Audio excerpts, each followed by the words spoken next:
Mampukah Anies Baswedan dengan pengalamannya sebagai Gubernur DKI Jakarta menghadirkan gagasan baru tentang peran Indonesia di panggung dunia?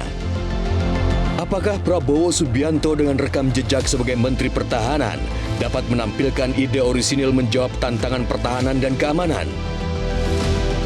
Dan apakah Ganjar Pranowo dengan bekal pengalaman sebagai Gubernur Jawa Tengah mampu memaparkan posisi Indonesia di antara tiga poros kekuatan besar dunia?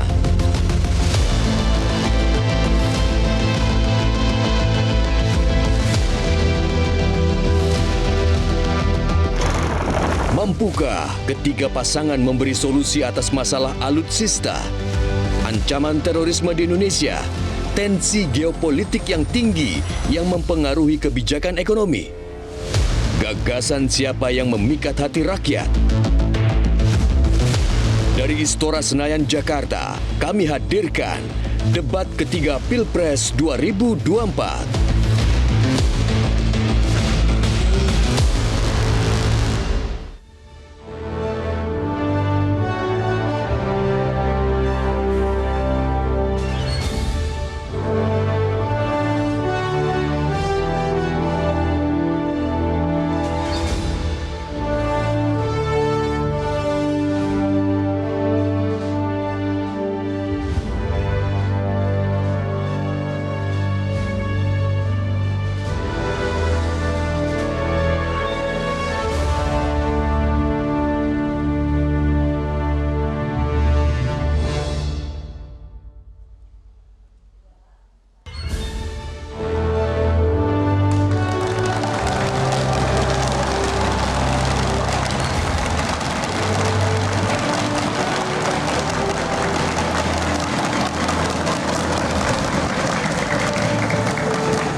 Selamat sore pemirsa di rumah dan juga para hadirin di studio, apa kabar?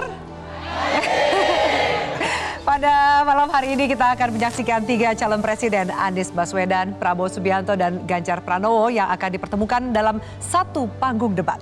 Mereka akan beradu visi dan misi dalam isu pertahanan, keamanan, hubungan internasional, dan geopolitik. Dan selama 7 jam non-stop ke depan, kami akan menghadirkan tayangan langsung jalannya debat, mengupas dan juga menguji gagasan dari para kandidat dan menganalisa siapa calon presiden dengan visi misi paling bertaji. Bersama saya Afiani Malik. Dan saya Valentinus Reza. Inilah live event debat Capres 2024.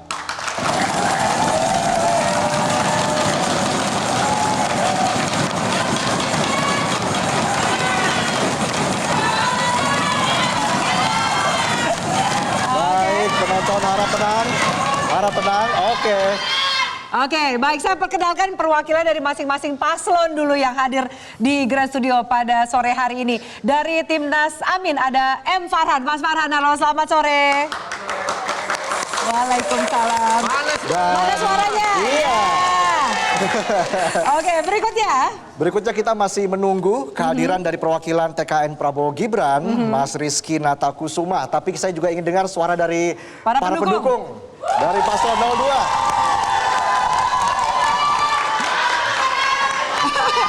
Kentongan keren tuh. Oh, oke. Baik, berikutnya hadir juga dari TPN Ganjar Mahfud, Mas Ciko Hakim. Selamat sore, Mas Ciko Hakim.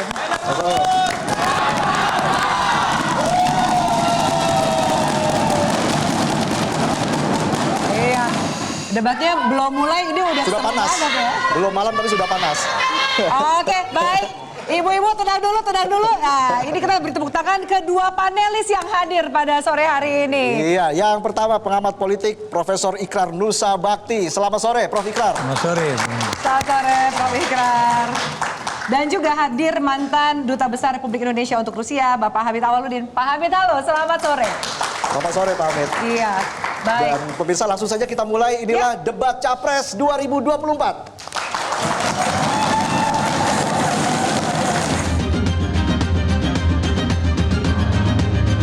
that we need to push.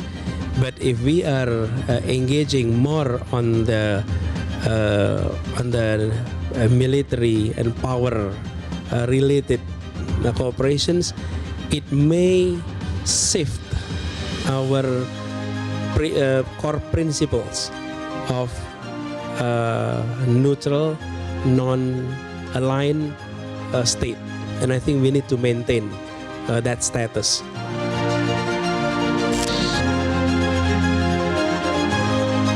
Indonesia must maintain the best relations between all the great powers. And by having these relations, we can be some sort of honest broker, some sort of bridge. By the fact that we have no hidden agenda.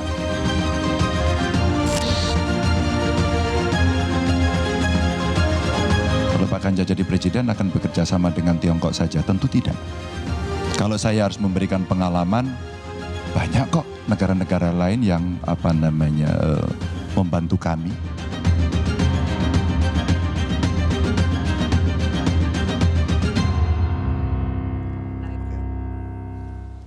Baik, dan sudah bergabung bersama kami perwakilan dari TKN Prabowo Gibran, Rizky Natakusuma. Selamat sore, Mas Rizky, apa kabar? Jadi perwakilan paslon udah lengkap Sudah semua lengkap, nih ya. sudah komplit. Baik, dan pemirsa untuk mengetahui persiapan terkini jelang debat, kita langsung bergabung dengan tim liputan yang sudah berada di lapangan. Ada rekan Andromeda Arizal, Syekh Al-Hadar, dan juga Reda Pulpi, serta Valeri Budianto. Kita ke Andro terlebih dahulu. Andro, apa saja yang sedang dipersiapkan Capres nomor urut 1 Anies Baswedan sejauh ini?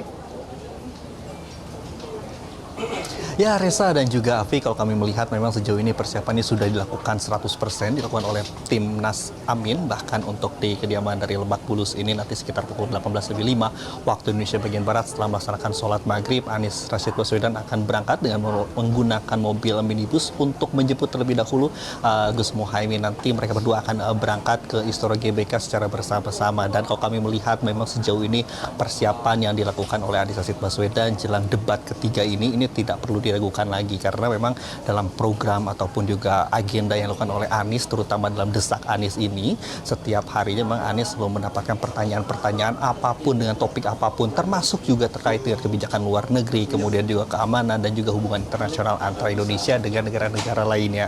Dan terkait dengan persiapan sendiri disampaikan juga oleh Ketua Timnas Amin yang juga merupakan Jenderal Bintang 3 juga, yaitu Syaugi Al-Idrus, juga menyampaikan bahwasannya memang ada 125 purnawirawan yang menyampaikan terkait dengan masukan dan juga gagasannya kepada Anies Baswedan untuk persiapan dalam debat ketiga ini. Bahkan disampaikan juga oleh Kapten Timnas Amin sendiri, yaitu Sudirman Said, bahwa sejauh ini memang ada beberapa topik-topik atau juga gagasan-gagasan yang sudah dipersiapkan oleh Anies Rashid Baswedan. Salah satunya adalah berkaitan dengan terkait dengan senjata api ataupun senjata ataupun dengan anggaran fantastis terkait alutsista ini merupakan satu hal yang penting, tetapi juga balik lagi adalah terkait dengan kesejahteraan prajurit sendiri. Ini menjadi salah satu topik yang nanti kita akan saksikan pada pukul 7 waktu Indonesia bagian Barat nanti di Istora GBK. Dan kalau kami melihat memang sejauh ini persiapan baik itu di kediaman Lebak Bulus dan juga di beberapa titik lainnya memang sudah disiapkan secara betul. Nanti kita akan tunggu bagaimana jalannya debatnya akan berlangsung pada pukul 7 malam nanti.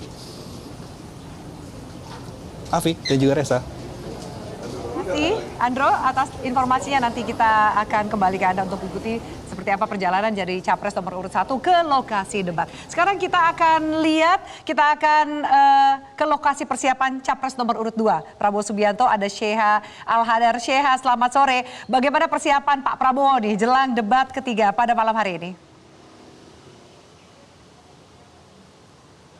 Selamat sore Alfi dan juga Reza. Untuk hari ini persiapan dari Prabowo Subianto, calon presiden nomor urut 2, ini memang dikatakan bahwa tidak ada yang spesial atau tidak ada persiapan khusus. Nah, saat ini kami tengah berada di Rumah Kartanegara nomor 4 Jakarta Selatan, kediaman pribadi milik Prabowo Subianto, dan nantinya sekitar pukul 17.30 cawapresnya Gibran Rakabuming Raka ini akan hadir di Kertanegara untuk nantinya akan berangkat bersama-sama ke Istora Senayan sekitar sekitar pukul 18 maupun 18:15 nanti. Nah, nantinya Prabowo Subianto dan Gibran Rakabuming Raka ini juga tidak akan berangkat sendirian karena mereka akan ditemani oleh sejumlah anggota dari TKN, salah satunya adalah Ketua TKN Prabowo Gibran, Rosan Roslani. Nah, Afi dan juga Reza, apabila kita membahas soal pertahanan, keamanan, dan juga hubungan luar negeri dan geopolitik, tentunya Capres nomor urut 2 Prabowo Subianto ini digadang-gadang akan unggul, mengingat saat ini posisi Prabowo Subianto ini memang masih menjadi Menteri Pertahanan sejak 2019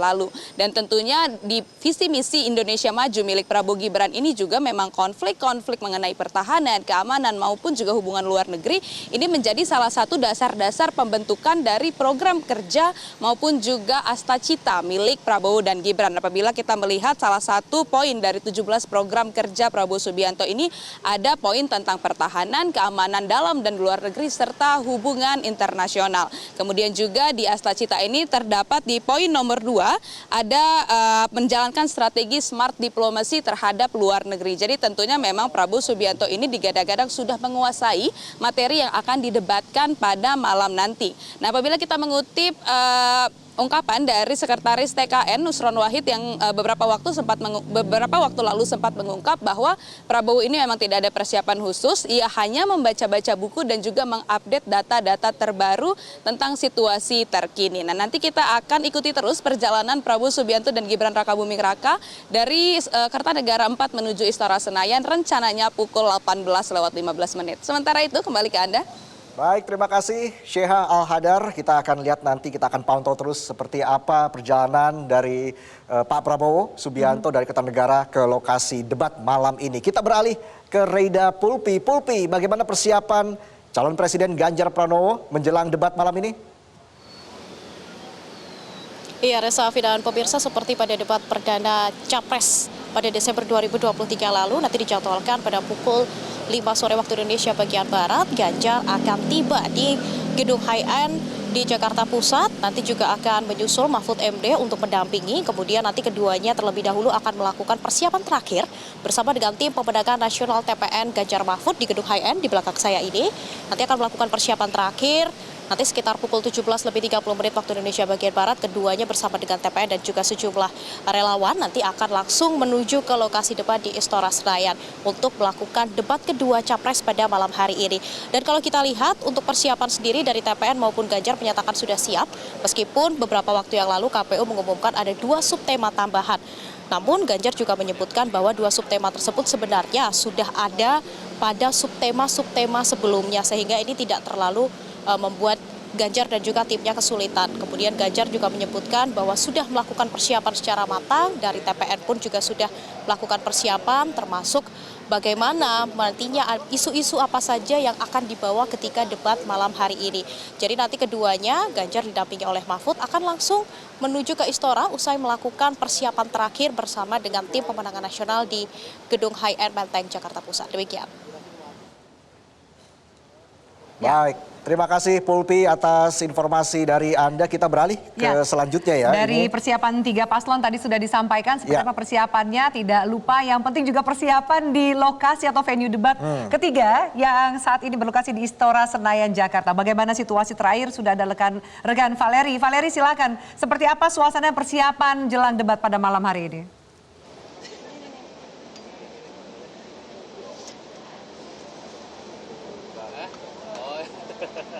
Valeri?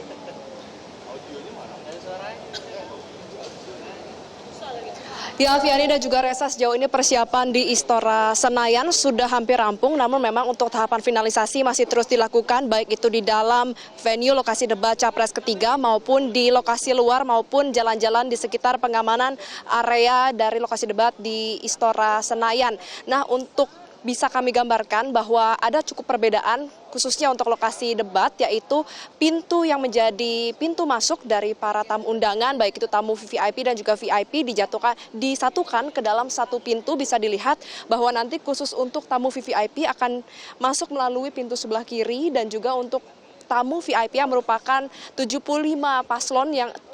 undangan dari masing-masing paslon akan masuk dalam pintu sebelah kanan, namun nanti seluruhnya akan turun di satu pintu yang sama, yaitu di sebelah kiri. Namun nanti juga akan ada pengamanan pengawalan yang dilakukan oleh pihak dari kepolisian yang bekerja sama juga dengan pihak dari KPU. Nah, selain itu juga persiapan di dalam area venue debat adalah gladi resik yang saat ini sedang dilangsungkan sejak pukul 16 waktu Indonesia Barat, dilakukan oleh kedua moderator yang bertugas. Kemudian juga akan dilakukan pembacaan tata tertib, namun memang untuk pertanyaan debat sebanyak 18 pertanyaan belum ditanyakan terlebih dahulu dan juga belum dimunculkan pada publik karena nanti baru pertama kali diutarakan ketika debat berlangsung. Kita akan sama-sama nantikan bagaimana pelaksanaan debat yang rencananya akan dilakukan nanti pada pukul 19 waktu Indonesia Barat. Sementara demikian, Afi dan juga Resa kembali ke Anda di studio. Baik, terima kasih Valerie Budianto atas laporannya. Jadi sekarang kita sudah mengetahui ya seperti apa ini situasi di lapangan dari masing-masing paslon dan juga dari Istora Senayan, Afi. Oke. Sebagaimana nanti persiapan dilakukan oleh masing-masing paslon dan juga venue lokasi debat, kita juga akan tanyakan kepada perwakilan masing-masing paslon yang ada di sini. Kita mulai dari paslon 01. Nah, Mas Farhan. Iya, Mas Farhan. Ya, mau tepuk tangan dulu boleh, ya kan pendukungnya. Baik, Mas Farhan, seperti apa kira-kira Pak Anies ini akan tampil pada malam hari ini? Apakah kemudian isunya cukup dikuasai mengingat yang briefing itu 125 purnawirawan katanya? Akan ada kejutan yang seperti apa dari Pak Anies di debat ini? Ada pendekatan diplomasi internasional yang out of the box. Yang sebetulnya mengembalikan Indonesia ke jalur yang benar untuk satu, memperjuangkan kemerdekaan Palestina. Mengapa itu penting? Karena Palestina sudah menjadi anggota pengamat di PBB baru beberapa tahun. Tapi Israel sudah menjadi anggota tetap PBB sejak 1948. Maka adalah sebuah hutang kepada konstitusi kita untuk memastikan kemerdekaan semua bangsa dan memastikan bahwa Palestina diakui sebagai anggota penuh PBB. Itu salah satu kejutan. Bocoran dikit Bocoran aja. dikit ya. Bocoran Jadi dikit itu aja yang akan ditawarkan oleh Pak Anies. Pendekatan diplomasinya. Ya. Lalu kalau pendekatan mengenai isu pertahanan, tentu akan banyak melihat, waduh alutsista nih, fine. Alutsista sih yang paling penting kita mengerti harus ikut minimum essential force yang akan harus dipenuhi pada tahun 2024. Ya. Itu silahkan tugasnya Pak Prabowo untuk menjawab mengapa hanya 63% target MEF yang dipenuhi tahun 2024. Nggak mungkin lebih dari itu. Dan tentunya yang mesti kita lihat adalah the new essential force. Atau modern essential force. Nah itu yang mesti kita lihat ke depannya setelah 2024 yang namanya postur alutsista kita akan jadi seperti apa? Akan dijelaskan dengan sangat baik oleh Pak Anies nanti. Dan mengenai masalah diplomasi internasional yang juga sangat penting adalah perlindungan pekerja migran Indonesia. Serta ada satu lagi mengenai kesejahteraan para prajurit TNI. Yang harus dipastikan paling tidak uang lauk pauk hariannya harus naik sesuai dengan permintaan dari Panglima TNI. Beberapa waktu yang lalu. Terima kasih. Oke, kejutannya. Kita akan lihat nanti. Bocorannya sedikit ya. Kejutannya seperti apa kita akan lihat. Pekerja migran, kemudian keberadaan Palestina dan lain-lain. Oke, baik. Kita beralih ke perwakilan dari paslon nomor urut 2. Iya, Mas Rizky, gimana rasanya Mas? Kali ini di debat kali ini diunggulkan. Apakah ini menjadi beban tersendiri atau justru ini menjadi keuntungan untuk Pak Prabowo Subianto? Mas Rizky. Jawaban singkatnya yang baik ya kita sambut. Baik ya, ini ada harapan besar dari masyarakat Indonesia, rakyat Indonesia ditaruh di pundak Bapak Prabowo untuk memimpin Indonesia ke depan 2024-2029. Tapi jawaban singkatnya Pak Prabowo nanti akan tampil seperti apa? Ya tampil dengan apa adanya. Ini adalah modal kuat beliau, otentisitas beliau itu adalah yang jadi sumber kesukaan, kecintaan dan juga popularitas Pak Prabowo sejauh ini di masyarakat. Ya. Banyak terkait dengan kebijakan yang tentu sudah menjadi tugas fungsi utama Bapak Prabowo sehari-hari. Tapi yang kita akan lakukan adalah menyelaraskan visi ataupun menyelaraskan frekuensi dengan masyarakat. Indonesia saat ini hidup atau berdiri di kawasan di mana potensi konflik itu atau ketegangan sangat kuat. Fakta AUKUS sudah ditandatangani. Laut Cina Selatan bukan tidak mungkin, sangat mungkin ke depan akan ada eskalasi konflik terbuka. Indonesia butuh pemimpin yang memiliki perspektif pertahanan dan keamanan yang kuat seperti Bapak Prabowo. Ya. Dan saya yakin masyarakat Indonesia akan memilih hal tersebut. Oke, baik. Tadi kalau dikatakan Mas Rizky tampil orisinil apa adanya, Tampil apa adakah adanya? kejutan kalau kemudian tadi Mas Farhan semangat, oh nanti ada kejutan dari Anies. Kalau Pak Prabowo apa adanya tuh, jadi Bocorannya boleh sedikit aja. akan seperti apa gitu? Kalau saya bocorin sekarang nanti nggak jadi kejutan. Yang pasti. Mungkin kita bisa harapkan ada gaya jogetan baru. Ya, joget yang baru mungkin. Tapi gimana, seperti apa yang bisa diharapkan dari Pak Prabowo? Kalau orisinil apa adanya mungkin sudah sering dilihat. Pendukung Pak Prabowo boleh joget karena kita memiliki visi dan misi terbaik dari calon presiden.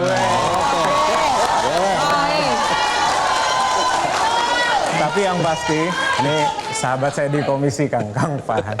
Ini yang pasti kita ke depan perlu pertahanan atau postur pertahanan yang kuat. Indonesia sedang dihadapkan pada masalah serius. Diplomasi, kebudayaan, yes kita perlu drive, kita perlu dorong. Tapi pemimpin Indonesia ke depan perlu memiliki wawasan dan pengetahuan dan juga kemampuan untuk meningkatkan kapasitas pertahanan dan keamanan di Indonesia. Atau memiliki fungsi diplomasi berbasis pertahanan yang dimiliki oleh Pak Prabowo. Dan masyarakat kayaknya sekarang juga mulai sadar itu adalah kepemimpinan yang kita ingin lihat ke depan. Oke, baik. Ya namanya tim ses boleh lah ya. Boleh dong. Bebas untuk klaim dan kampanye. Tapi saya lihat tadi Mas Ciko udah senyum-senyum aja gitu. Nah, penampilan dari Mas Ganjar pada malam hari ini, apa yang bisa diharapkan? Akan seperti apa dibandingkan debat capres yang pertama? Akan tampil defensif juga? Pak Ganjar akan tampil seperti biasa, tampil presidensial, seperti dia akan memimpin Indonesia di tahun 2024 ini nanti. Dia udah akan, rasa presiden gitu ya? Oh iya, dia akan tampil seperti itu karena memang beliau mempunyai karakter seperti itu, wibawanya juga tampak seperti itu, dan intinya yang dikedepankan hari ini tentunya nomor satu adalah visi misi. Masalah kritik itu yang kedua, nanti kita sebut lagi. Tapi visi misi kita kan ingin meningkatkan peran Indonesia sebagai negara yang mempunyai posisi sentral di ASEAN dan posisi sentral di dunia untuk bergaul di kancah internasional dan ikut menentukan nasib bangsa. Tentunya nasib bangsa Palestina yang selama ini masih terus kita perjuangkan. Sebenarnya kalau dibilang itu kejutan tadi oleh Mas Farhan, saya rasa enggak. Indonesia tidak pernah surut, tidak pernah mempunyai sikap yang berbeda tentang itu. Dan salah satu sikap kita terhadap itu adalah kita percaya akan two-state solution, tetapi sebelum Palestina merdeka, kita tidak akan menganggap Israel itu pun ada. Itu intinya. Itu intinya, dan ini sudah secara konkret ditunjukkan oleh Pak Ganjar maupun PDI Perjuangan. Baru-baru ini yang ketika itu menolak kehadiran timnas Israel. Jadi kita bukan menolak U20, kita menolak kehadiran timnas Israel. Dan ternyata kan memang U20-nya sebenarnya memang ternyata memang nggak akan dibikin di sini, ada kekurangan teknis lah yang lain-lainnya. Ini masalah lain lagi. Nah, justru disitulah kita juga turut menyelamatkan legacy dari Pak Jokowi untuk tidak menjadi presiden yang pertama menerima timnas sepak bola Israel di Indonesia. Dan kita lihat setelah itu ada 23.000 orang yang meninggal sampai hari ini dan akan terus ada. Nah, ini yang akan tidak mungkin menjadi sesuatu yang kita lupakan, dan bagi Pak Ganjar ini juga menjadi satu yang di diplomasi internasional itu fokusnya. Apalagi bagi PDI Perjuangan ini adalah pesan-pesan khusus yang ditinggalkan oleh Bung Karno. Gitu. Nah, kembali lagi kalau kita bicara pertahanan keamanan, tentunya kita berharap Indonesia menjadi negara yang kuat. Justru kita akan memenuhi tadi minimum essential force yang masih sekitar 60%, dan justru kita juga akan mengatur spending kita sehingga bisa against GDP itu harus di atas 1% seperti negara-negara lain pada umumnya. Ini yang akan kita bicarakan. Tapi kalau kita bicara soal Pak Prabowo nih, ya kan, ini kan seakan-akan Pak Prabowo banget temanya ya. Tetapi kalau kita bilang Prabowo banget dalam bidang pengalaman, tapi kan pengalaman tidak selalu berbanding lurus dengan prestasi. Ya, pengalaman itu kadang-kadang bisa berbanding lurus dengan blunder-blunder. Ada satu blunder yang jarang disebut, tapi kita harus ingat ini baru 2023 pada tanggal 3 Juni 2023 di Shangri-La Dialogue di Singapura. Dia berusaha mengajukan suatu proposal damai antara Rusia dan Ukraina, di mana itu bertentangan dengan sikap Indonesia terhadap perang Rusia dan Ukraina. Ini kan lucu ya, sebagai Menteri Pertahanan dia nggak update dengan sikap negaranya sendiri. Bagaimana dia mau update dengan geopolitik internasional, itu yang cukup aneh. Nah, kita akan bahas lebih jauh lagi soal itu. Nanti. Usai jeda. Boleh dulu semangatnya dulu nih untuk kata-kata pembuka dari para perwakilan calon presiden. Udah panas ya. Oke, baik. Debat belum mulai udah panas. Dari 98 nggak pernah berhenti galak. Oke, baik para narasumber dan juga dicatat oleh panel nanti dikomentari kita olah kira-kira klaim siapa yang paling mendekati dengan kebenaran atau siapa yang salah ternyata. Namun sebelum kita akan olah lagi diskusi di Grand Studio, kita akan melihat bagaimana nanti jalannya juga diskusi bersama rekan Zulfiya Iskandar di Studio 1. Tetaplah bersama kami.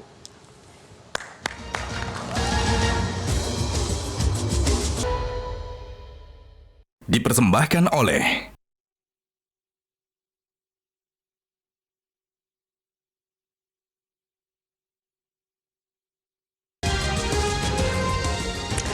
Pemirsa, bagaimanakah analisis media online dan media sosial terhadap 3 capres yang akan beradu gagasan malam nanti?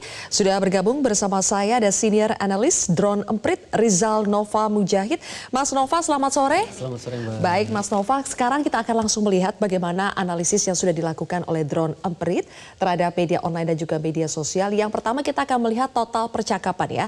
Drone Emprit ini mengakumulasi berbagai percakapan terkait dengan capres 01, 02, 03 yang terjadi di media online dan juga di media sosial. Nah, Mas Nova, yang biru ini adalah yang di media online ya. Kemudian yang hijau itu adalah yang ada di aplikasi atau media sosial Twitter atau yang kita kenal sekarang dengan X. Coba Mas Nova bisa dijelaskan kalau kita lihat itu yang hijaunya paling tinggi itu adalah Capres 01, disusul dengan Capres 03, kemudian Capres 02. Apa artinya itu, Mas Nova? Iya. Ini artinya perbincangan di media sosial itu memang paling tinggi membahas tentang Pak Anies tuh. Yang pertama Pak Anies, lalu dari sisi volume, kedua adalah Pak Ganjar dan berikutnya adalah Pak Prabowo. Oke. Dan data ini diambil dari tanggal? Data ini diambil dari kemarin tanggal 6 pukul 00 sampai hari ini pukul 7 pukul 12 tadi siang. Oke, berarti dari segi volume percakapan yang paling banyak dibicarakan itu adalah Capres Anies Baswedan.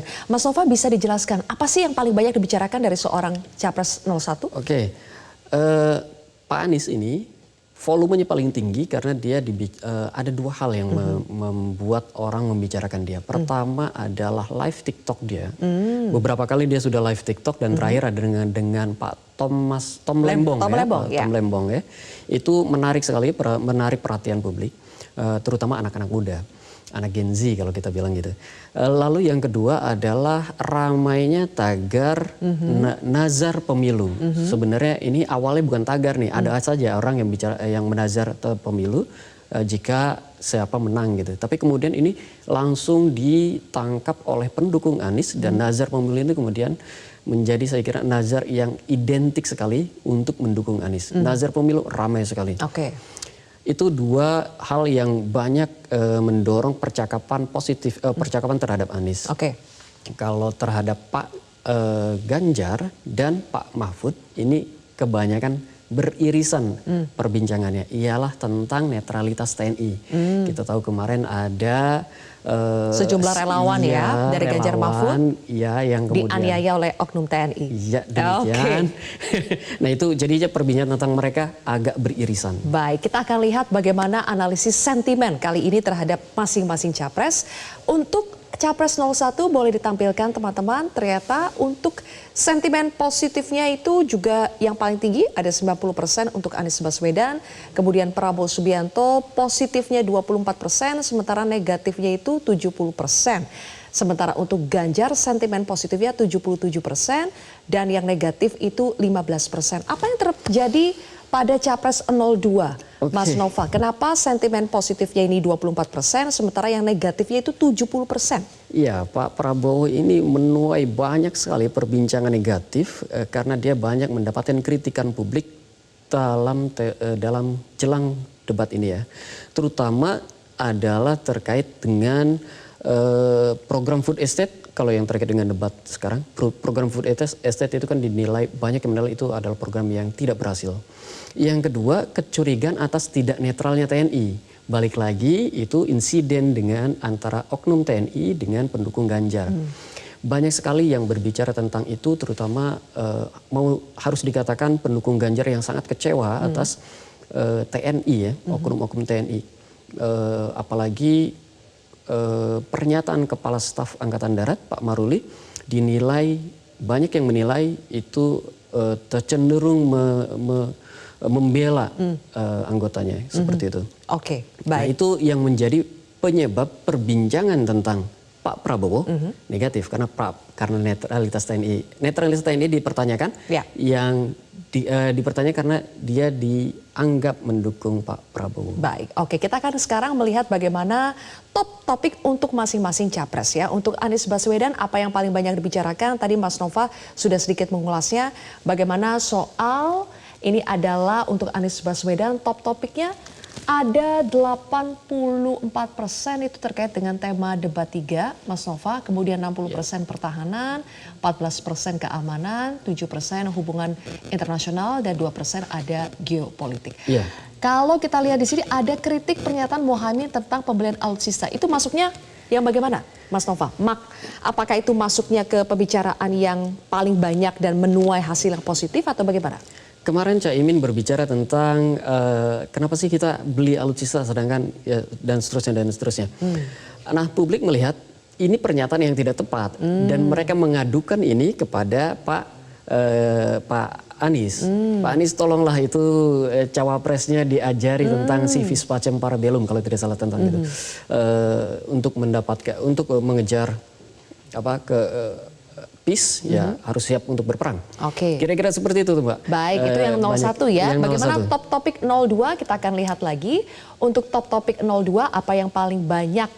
Nah, ini tadi Mas Nova juga sudah sempat menyinggung soal netralitas TNI, pembelian alutsista, pertahanan pangan, kemudian ada penembakan relawan Prabowo Gibran. Ini juga menjadi pembicaraan yang banyak disampaikan oleh netizen? Ini perbincangan yang banyak disampaikan terkait dengan Pak Prabowo. Netralitas TNI, lagi-lagi ini sentimennya jadinya adalah negatif pada Pak Prabowo. Karena TNI dikira atau dilihat mendukung Pak Prabowo gitu ya.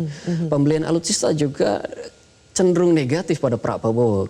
Sebabnya semata karena kenapa dilakukan sekarang, tidak nanti setelah pemilu atau jauh sebelum ini. Oke. Begitu juga dengan pertahanan pangan, ini hubungannya dengan food estate. Banyak sekali yang menilai program Prabowo, Pak Prabowo tidak berhasil dalam menyelesaikan program food estate. Oke. Dan sekarang kita akan lihat masih yang terkait dengan penembakan relawan Prabowo Gibran.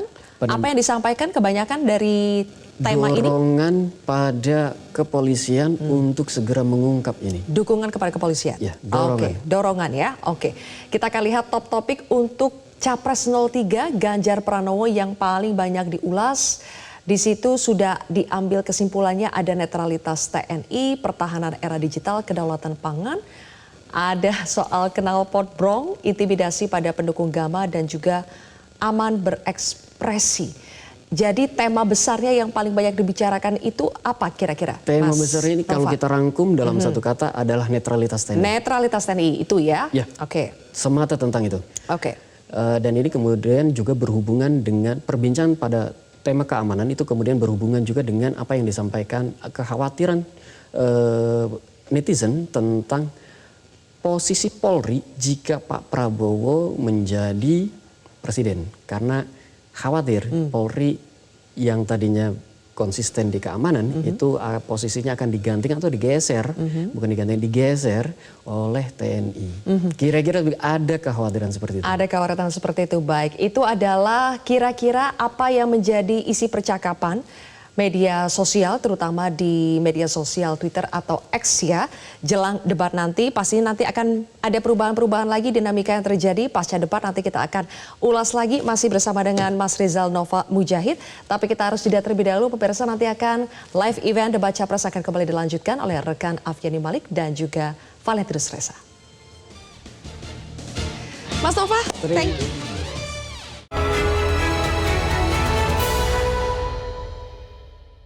Dipersembahkan oleh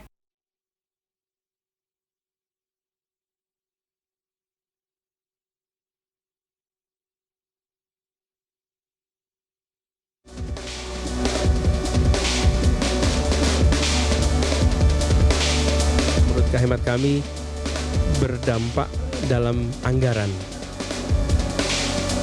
Ketidakseragaman alutsista kita itu merepotkan dari sisi maintenance. Jangankan alutsista, armada bis saja itu kalau mereknya beda-beda Pak, itu bagian montirnya itu repot Pak ngurusinnya. Kenapa armada bis saja? Apalagi alutsista. Nyinyir ya, yang seolah mau ya mungkin mau macam-macam ya, menilai bahwa ngomongin pesawat bekas ya, memang sering terpaksa kita beli pesawat yang tidak baru, tapi sebetulnya jam terbangnya masih lama.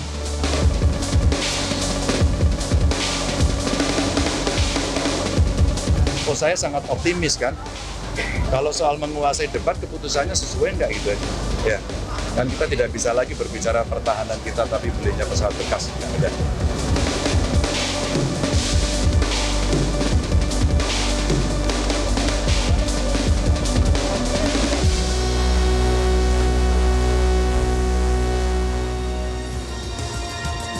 Pemirsa, terima kasih Anda masih bersama kami di Debat Capres 2024. Dan kita langsung menuju ke lokasi nobar atau nonton bareng debat ketiga Capres 2024 yang digelar oleh masing-masing paslon. Ya, ada rekan Amelia Narasoma yang berada di rumah pemenangan Amin. Dan juga ada rekan Sarah Ruhendi di lokasi nobar kubu paslon Prabowo Gibran, serta rekan Jose Nicole dari lokasi nobar kubu paslon Ganjar Mahfud. Dan kita ke jalan di Ponegoro 10 terlebih dahulu, ada Amelia di sana. Silakan Amelia, bagaimana situasi nobar di jalan di Ponegoro? Silakan.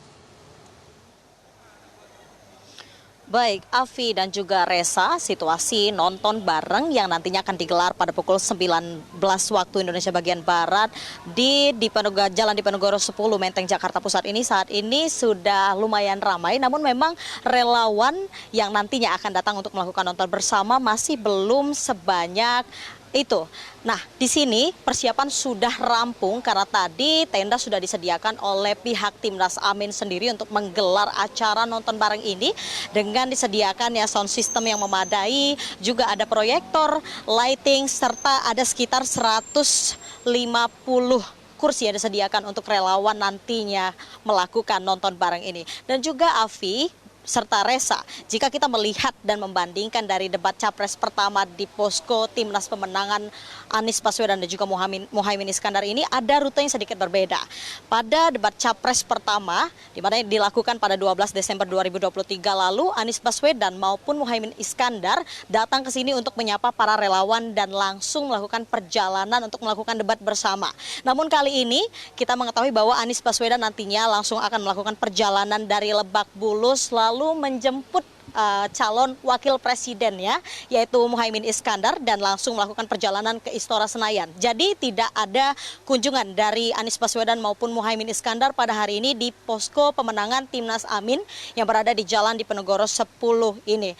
Namun memang kita tetap menyaksikan bahwa di sini relawan tetap semangat untuk menghadiri acara ini. Dan juga menurut dari Kapten Timnas Amin ini, Shogi Alaidrus, bahwa Anies Baswedan 100% sudah siap untuk melakukan debat yang nantinya akan dilakukan. Sekian laporan dari saya, Afi dan juga Resa. Baik, terima kasih Amelia. Kita langsung beralih ke tempat nobar selanjutnya. Kita ke kawasan Rasuna Said, Jakarta Selatan. Ada Sarah Ruhendi di sana. Sarah, bagaimana jalannya acara nobar debat Capres di kubu Prabowo Gibran sore hari ini? Ya Resa, beberapa jam menuju debat Capres kedua ini sejumlah persiapan masih terus dilakukan untuk menggelar acara nonton bareng bersama TKN Fanta. Sampai sejauh ini memang persiapan masih terus dilakukan dan juga telah terlihat anggota TKN Fanta dan juga beberapa relawan yang sudah mulai memenuhi Gama Tower di bilangan Rasuna Said, Jakarta Selatan. Adapun nantinya kita akan sama-sama menyaksikan adu gagasan dari 3 capres pada debat Capres pada malam hari ini yang dimana akan mengangkat tema pertahanan, keamanan, hubungan internasional dan geopolitik.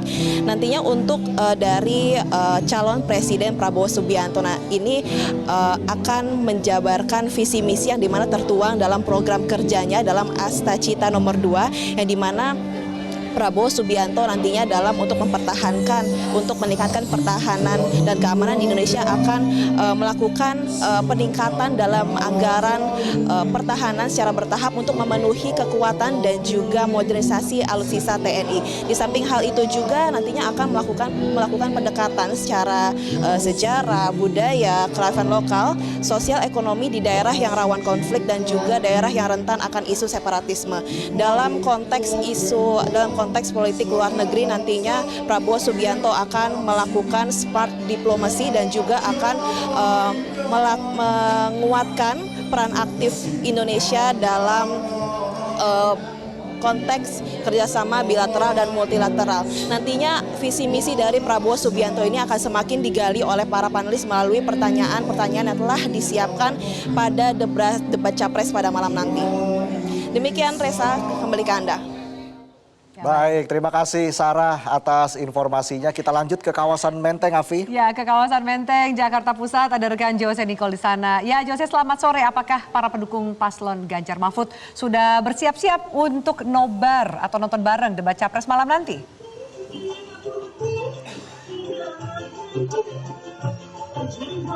Silakan, Jose. Jose, Anda bisa mendengar kami? Silakan dengan laporan Anda.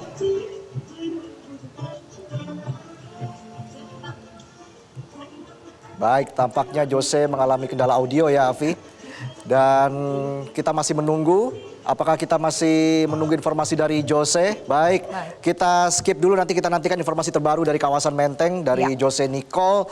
Afi, ini menarik. Debat akan dimulai pada pukul 7 malam nanti ya. Tapi tadi sudah panas ini dialognya. Dialog awalnya sudah panas. Dari paslonnya nih. Oke, tadi masing-masing paslon sudah mengatakan kira-kira isu yang akan diangkat oleh masing-masing capres seperti apa, keunggulannya dan mungkin antisipasi dari serangan lawan, capres lawan. Tapi seperti apa tanggapan dari panelis? Nah, ini ada dua panelis di sini yang memiliki pengalaman yang sangat mumpuni untuk bicara soal isu geopolitik, pertahanan, keamanan dan juga hubungan internasional. Saya ke Pak Hamid terlebih dahulu. Iya, Pak Hamid melihat apakah kemudian Prabowo dengan pengalaman dan posisi yang hari ini benar berada di atas angin dengan posisi yang diunggulkan? Saya belum berada dalam posisi memiliki keberanian berkesimpulan seperti itu. Apa yang meragukan Anda? Begini, isu yang kita bicara ini adalah menyangkut public policy, kebijakan publik. Semua kandidat 1, 2, dan 3 memiliki kecakapan dan pengetahuan tentang kebijakan publik. Katakanlah misalnya Pak Anies. Pak Anies itu secara akademik itu memiliki pemahaman dan pengetahuan tentang kebijakan publik. Ya. Begitu juga dengan pengalaman empirik pasangan ketiga, Pak Ganjar. 2 periode gubernur. Kan dia hidup dengan siklus pengambilan keputusan kebijakan publik. Kalau kita bicara kebijakan publik, berarti kita bicara perhitungan matematis, cost benefitnya bagaimana, manfaatnya ke publik, dan seterusnya dan sebagainya. Nah, oleh karena itu saya tidak berani mengatakan bahwa tema ini akan mengangkat derajat Pak Prabowo karena penguasaannya. Saya pikir tidak. Agak lebih merata kemampuannya menurut Anda? Cenderung merata ini. Beda kalau kita bicara teknik berkelahi. Dalam defense misalnya, pasti Pak Prabowo jago. Berkelahi apa nih Pak? Biar berantem, berantem misalnya dalam konteks perangnya, perang. Bukan berantem fisik ya, dalam konteks perang. Karena memang beliau adalah profesional tentara. Di bidang militer. Tapi kalau kita bicara dalam konteks kebijakan publik, maka saya yakin bahwa ketiga pasangan calon ini memiliki posisi yang sama untuk membicarakan tema yang diberikan. Oke. Baik, saya langsung ke Prof. Ikrar kalau begitu. Prof. Ikrar, kejutan seperti apa yang Anda tunggu-tunggu ini untuk debat capres malam ini? Ya, saya termasuk orang yang tidak percaya ya seorang militer itu juga akan bisa membuat satu kebijakan yang terbaik untuk pertahanan. Ya. Karena di dalam hubungan internasional ya, saya mempelajari bahwa kebijakan mengenai militer itu terlalu mahal kalau kita kemudian memberikan kepercayaan 100% kepada tentara. Kenapa demikian ya? Kalau Anda lihat ya di berbagai negara itu yang namanya orang sipil itu juga ikut di dalam kebijakannya dalam persiapan untuk kebijakan tersebut ya. Saya kebetulan juga pernah ikut di dalam security dialog ya yang juga dilakukan di Hawaii. Saya ikut kursus di sana di IPCSS di Honolulu ya. Dan di situ kalau Anda lihat ya, itu pengajarnya tidak semuanya tentara. Pengajarnya juga adalah orang-orang sipil ya. Dan Anda juga tahu Menteri Pertahanan di beberapa negara maju ya, itu juga bukan tentara atau mantan tentara, tapi sipil ya. Jadi itu yang harus kita lihat juga ya. Dan kita juga tahu bahwa yang namanya anggaran itu juga bukan tentara yang menentukan anggaran pertahanan, tapi adalah seorang Menteri Keuangan Sipil yang juga akan menentukan apakah anggaran itu pantas atau tidak pantas ya. Jadi itu contoh. Dan kita kalau bicara mengenai pertahanan itu juga bukan persoalan konvensional defense saja, tapi juga yang non konvensional defense. Saya beri contoh kalau kita bicara alutsista lah ya, itu kan akan terlalu mahal dan terlalu kuno kalau kita hanya mendasari diri pada alutsista dalam bidang pesawat tempur ya. Karena Pak Jokowi sendiri sebagai orang sipil itu 2014 waktu dia menjadi calon presiden menantang Prabowo ya, dia udah bicara mengenai bagaimana pengembangan drone ya. Dan kita tahu kalau lihat bagaimana Israel itu menyerang ya, itu wilayah-wilayah atau ingin membunuh misalnya pimpinan Hamas ataukah pimpinan militer di Iran ya, dia tidak menggunakan pesawat, dia menggunakan drone ya. Jadi itu yang kita harus lihat bagaimana pengembangan, termasuk juga cyber, pertahanan cyber kita ya. Itu kita lihat bagaimana BSSN itu apakah sudah memiliki suatu otoritas penuh untuk menangani pertahanan cyber Indonesia, karena saya dengar dari teman-teman di BSSN mereka itu belum memiliki undang-undang, mereka kemudian tidak memiliki otoritas seperti sebagai koordinator dari program pengembangan cyber atau pengembangan pertahanan yang cyber dalam nasional. Bentuk digital itu ya, itu yang sampai sekarang belum selesai. Anda tahu yang namanya perbankan Indonesia itu juga membutuhkan pertahanan cyber, sebab kalau Bank Indonesia atau bank-bank BUMN ataupun swasta itu diserang, Anda bisa tahu apa yang bisa terjadi dengan keuangan ada di perbankan tersebut, seperti yang pernah terjadi dengan beberapa perbankan nasional yang pernah diserang cybernya itu. Oke, baik. Jadi penguatan pertahanan cyber tadi ya, Prof, yang menjadi sorotan dari Anda tadi ya. Dan kita juga perlu mendengar ya, ini dari 3 pasangan calon itu apakah sudah bicara mengenai pertahanan ibu kota IKN? Karena kita kan selama ini masih pertahanannya itu belum beda dari masa Belanda, yaitu Jawa sentris. Oke, baik. Bicara soal alutsista ini menarik ya, Alfi ya. Saya ingin ke Mas Ciko. Mas Ciko, sebelumnya Sekjen PDIP Hasto Kristianto ini mengatakan ada perbedaan yang mencolok antara Pak Prabowo dan juga Pak Ganjar nih terkait dengan sistem alutsista. Sebenarnya spesifiknya itu seperti apa sih, Mas Ciko? Perbedaannya mungkin gini, kami akan menjauhkan diri dari hutang. Ya, ketika membeli alutsista, kami juga akan berupaya maksimal untuk membeli semuanya yang baru. Nah, yang ketiga dan yang lebih penting dari yang kedua hal tersebut adalah meningkatkan produksi dalam negeri dalam bidang alutsista.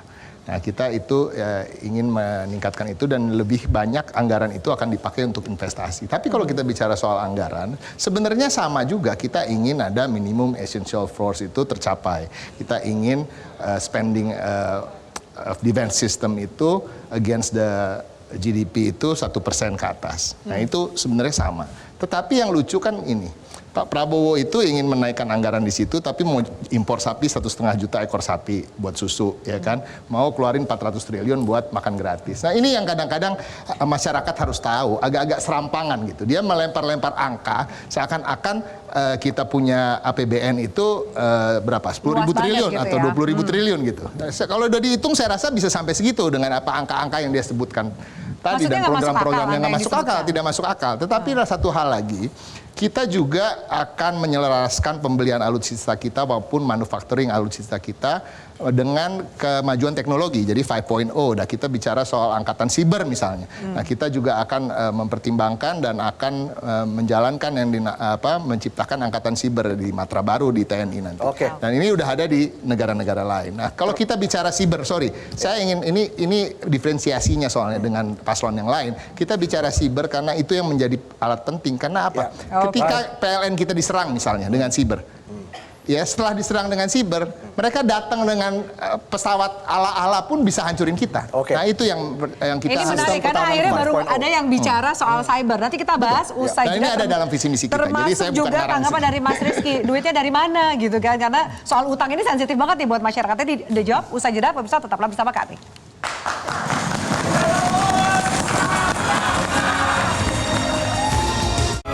By PT Gajah Duduk.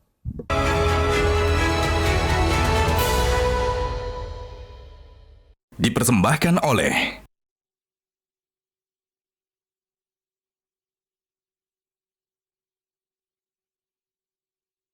negara-negara lain. Jadi ketika berbicara tentang tataran global, maka Indonesia sudah seharusnya bukan sebagai penonton saja, tapi hadir ikut mewarnai.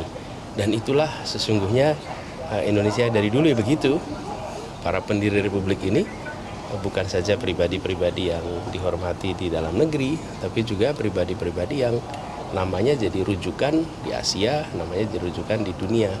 Jadi diskusi nanti tentu seru, apalagi tema ini sekarang sedang banyak jadi perhatian ya, dengan tema-tema dari mulai persoalan di Eropa, persoalan di Timur Tengah, sampai di Asia Tenggara. Pak Anies sedikit Pak Syawgi kan kemarin menyampaikan, Pak Anies tadi kan ada 125 purnawirawan yang ikut juga membantu begitu.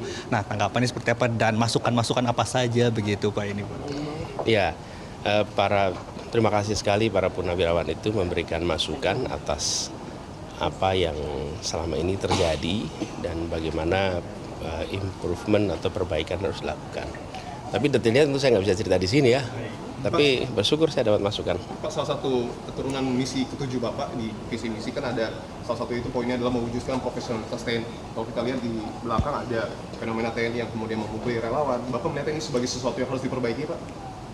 Ya, kita ingin agar seluruh unsur pertahanan kita itu profesional, disiplin, dan bila ada perilaku yang tidak sesuai, kita kan tidak mungkin juga selalu berharap 100% sempurna.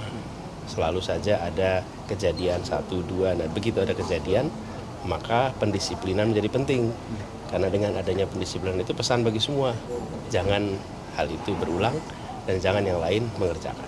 Apakah ada pesan khusus dari Ibunda Bapak, Prof. Alia, untuk debat nanti malam? Ya, ada. Saya tadi barusan selesai pamit sama Ibu dan didoakan khusus. Jadi ya, doa dari Ibu itu selalu bekal utama dan bekal itu memang saya minta tiap hari. Jadi setiap sebelum berangkat kegiatan apapun saya minta bekal doa dari Ibu. Pak Anies mungkin menanggapi terkait dengan pertemuan Pak Jokowi dengan Prabowo beberapa saat lalu dan juga hari ini kepada Menteri Perdagangan Zulhas begitu Pak. Tanggapannya seperti apa nih Pak? Itu apa ya? Presiden dengan menteri berjumpa itu hal yang normal-normal saja. Walaupun di momen persiapan debat begitu? Iya, dan bagi saya ya bagi saya itu biasa saja. Bagi saya ini yang penting begini, pada saat debat ini kesempatan bagi rakyat untuk melihat cara berpikir, cara mengambil keputusan, cara menyampaikan. Seperti kalau ada acara desak Anies, kenapa kami memilih untuk melakukan desak Anies? Kenapa kita memilih untuk dialog-dialog selama ini? Karena kami ingin rakyat Indonesia dihormati. Itu cara kami menghormati rakyat. Mereka akan memilih orang, bukan sekedar menentukan foto siapa yang akan dipasang di ruang kelas, foto siapa yang akan dipasang di kantor-kantor. Kalau itu cukup pasang baliho aja, nanti pilih mana yang kira-kira paling pas kalau dipasang di ruang kelas, mana yang paling pas kalau dipasang di kantor-kantor, maka itu pasang baliho aja cukup. Tapi ini yang mau dipilih itu orang yang akan nanti ambil keputusan atas nama seluruh rakyat Indonesia. Karena dia akan diberi tugas mengambil keputusan atas seluruh rakyat Indonesia, atas nama itu, maka rakyat Indonesia harus bisa punya akses cara berpikirnya, cara mengambil keputusannya, nilai-nilai yang dipegang, etika yang dipegang. Itulah sebabnya kami memilih berdialog. Dengan begitu, rakyat akan bisa merasakan berapa persen saya sama dengan calon nomor 1 Anies. Tidak mungkin 100%. Mungkin ada yang merasa saya samanya 40%, saya lamanya 70%, saya samanya 90%. Dari situ mereka ambil keputusan. Tapi kalau tidak ada dialog, rakyat tidak tahu berapa banyak saya sama dengan dia, berapa banyak saya setuju dengan dia. Lalu akhirnya mengambil pilihan tidak berdasarkan apa yang nanti bisa dia putuskan, tapi semata-mata berdasarkan citra yang diciptakan lewat visual, lewat audio. Nah, kami ingin menghargai rakyat dengan dialog. Nah, debat seperti nanti adalah juga kesempatan, semua debat itu kesempatan untuk rakyat menilai mana yang menggunakan cara-cara yang teknis, mana yang substantif, mana yang pakai singkatan, mana yang pakai substansi, mana yang pakai macam-macam lah. Di situ kan rakyat bisa menilai. Pak, tapi tadi Pak Zulhas secara terbuka menyebutkan bahwa ada penjabaran soal koalisi ke Pak Jokowi, termasuk soal kunjungan Pak Prabowo dan Gibran ke daerah-daerah. Artinya sudah menyentuh ranah kampanye dalam hal ini. Ya biarlah rakyat nanti menilai. Biarkan rakyat menilai. Bagi kami, perubahan adalah termasuk diantaranya mengembalikan marwah kehidupan bernegara. Bahwa presiden berada di atas semua kekuatan. Bahwa presiden itu menjaga etika bernegara. Presiden menempatkan kepentingan negara di atas kepentingan keluarga, di atas kepentingan kelompok, dan itu adalah bagian dari gagasan perubahan. Jadi kita tidak ingin kehidupan bernegara kita turun derajatnya menjadi negara yang politiking, negara yang sekedar mementingkan kepentingan-kepentingan kecil, tapi negara yang menjaga kepentingan besar. Dan itulah sebabnya kita mau perubahan, mengembalikan itu semua. Cukup ya? Pemilu luar negeri kan dimulai lebih cepat. Ya, itu tadi kita dengarkan keterangan atau konferensi pers dari Capres nomor urut 1 Anies Baswedan bersama dengan rekan-rekan wartawan sebelum menuju ke lokasi debat. Baik, nah seperti yang saya janjikan ini Mas Rizky, ada tanggapan dari panelis yang mungkin bisa dikomentari bahwa kayaknya nggak terlalu unggul banget nih Pak Prabowo. Cukup merata dengan paslon-paslon yang lain. Lalu kemudian tanggapan dari Mas Ciko bisa juga dikomentari. Itu kayaknya angkanya gede banget, nggak masuk akal gitu. Duitnya dari mana? Silakan dijawab Mas Rizky. Pertama, merasa terhormat bisa satu platform sama Pak Ahmed Awaludin dan Pak Prof Ikrar bisa hadir di kesempatan yang baik ini. Tapi memang kalau kita lihat secara gelontongan, anggaran pertahanan itu sepertinya besar sekali. Tapi kalau kita lihat dalam implementasinya, Kementerian Pertahanan itu adalah salah satu dari 5 unsur. Kita punya Kementerian Pertahanan, kita punya Mabes TNI, dan matra-matra di bawah TNI. Ada Angkatan Darat, Angkatan Laut, dan Angkatan Udara. Nah tentu untuk alutsistanya saja, dari yang saya dan teman-teman di Komisi 1 setiap tahunnya secara anual menyetujui angka sekitar 130 atau 134 triliun rupiah, hanya sekitar 25%-nya dilarikan kepada alutsista itu sendiri. Itu di 2 tahun atau 3 tahun terakhir kita diterpa oleh COVID-19. Makanya banyak anggaran pertahanan yang dilarikan juga ke COVID. Pak Prabowo bukan hanya mengurusi pertahanan militer, tapi juga membantu bersumbangsi kepada masyarakat luas di mana mereka sedang dilanda COVID-19. Tapi kalau kita lihat atau kita cermati sekarang, tensi geopolitik lagi panas. Perkembangan dinamika ancaman berkembang secara dinamis. Indonesia perlu memperkuat postur pertahanan kita. Nah, jadi kita melihat ini bukan semata-mata sebagai cost, tapi adalah long term investment atau investasi jangka panjang. Dan pinjaman luar negeri menurut saya salah satu dari skema pembayaran yang bisa kita lakukan. Kalau kita pesen alutsista sekarang, bukan kayak beli mobil, datangnya bukan besok. Datangnya bisa bertahun-tahun dari sekarang. Kita butuh skema pembayaran yang juga multi-years. Jadi itu adalah skema pembayaran. Tapi kalau mereka setuju dengan bahwa harus ada peningkatan anggaran. Dan mereka setuju dengan jangan sampai ada kekosongan di postur pertahanan baik di Angkatan Udara, Angkatan Laut, Angkatan Darat. Dan tidak ingin melakukan skema multi-year seperti ini.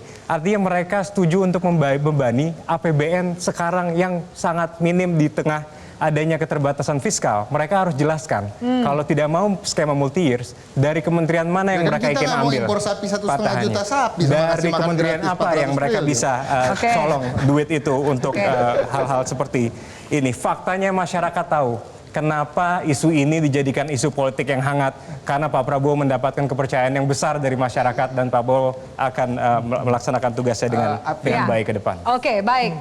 Pak Hamid mau menanggapi sebelum saya lempar ke Mas Ciko ya, silakan. Bisa nggak saya berinteraksi? Silakan. Ini diskusi yang bebas. Masyarakat sekarang itu bertanya, termasuk saya, bagaimana menjelaskan ke publik kebijakan Bapak Prabowo membeli 12 pesawat Mirage dari Qatar, dan Qatar membeli dari Prancis tahun 97. Berarti usianya sudah lebih 20 tahun. Harganya, kemungkinan harganya 1 T per pesawat. Nah, saya pernah bertanya kepada sejumlah ahli penempur udara, usia Mirage itu secara teknologi paling tinggi antara 5-7 tahun ke depan. Bagaimana kami bisa diyakinkan bahwa dengan mengeluarkan anggaran begitu besar, membeli pesawat bekas yang berusia 20 tahun, itu bisa dipakai dan bisa menguntungkan dan menjaga postur kekuatan kita. Oke. Itu aja sebenarnya yang perlu kami tahu. Oke. Terima kasih, Prof. Baik. Silakan langsung dijawab saja. Ini juga pertanyaan publik soalnya. Terima kasih banyak, Prof, pertanyaannya. Yang dilakukan oleh Pak Prabowo adalah diplomasi pertahanan secara aktif dilaksanakan kepada berbagai poros kekuatan di dunia ini. Pak Prabowo bukan hanya bagian dari salah satu poros ataupun poros yang lainnya. Pak Prabowo bisa diterima di seluruh poros kekuatan di dunia, termasuk Perancis, di mana kita akan membeli pesawat Rafale atau Dassault yang akan datang 4-5 tahun ke depan. Faktanya sekarang, kita ada kekosongan di postur pertahanan di Angkatan Udara. Dengan tidak melakukan yang tadi Prof sampaikan, artinya ada kekosongan di postur pertahanan Angkatan Udara itu.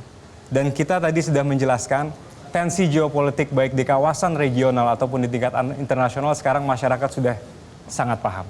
Nah, itu langkah yang kita ambil, tapi tentu dengan mempertimbangkan ada keterbatasan fiskal negara. Pak Prabowo tidak bisa memaksakan kehendak, tapi tidak mempertimbangkan keterbatasan fiskal negara. Artinya itu pun ditunda dan kita laksanakan yang disebut dengan retrofit atau refurbishment dari stok kapal atau pesawat tempur Angkatan Udara yang kita punya sekarang, Prof. Jadi intinya adalah masyarakat ingin Indonesia memiliki postur pertahanan yang kuat. Dan masyarakat yakin itu hanya bisa terjadi di bawah kepemimpinan Pak Prabowo. Dan Anda yakin itu keputusan yang tepat untuk melakukan pertahanan? Ini keputusan secara kolektif. Oke, bukan ini hanya keputusan satu pemerintahan. orang saja. Ini keputusan pemerintahan. Bisa saya? Tentu kita dengarkan dulu. Ini keputusan pemerintahan yang diambil, ini pemerintahannya. Di kampung nggak dapat kayak begini. Yuk, jalan dulu ya. Hati-hati ya Pak Adi.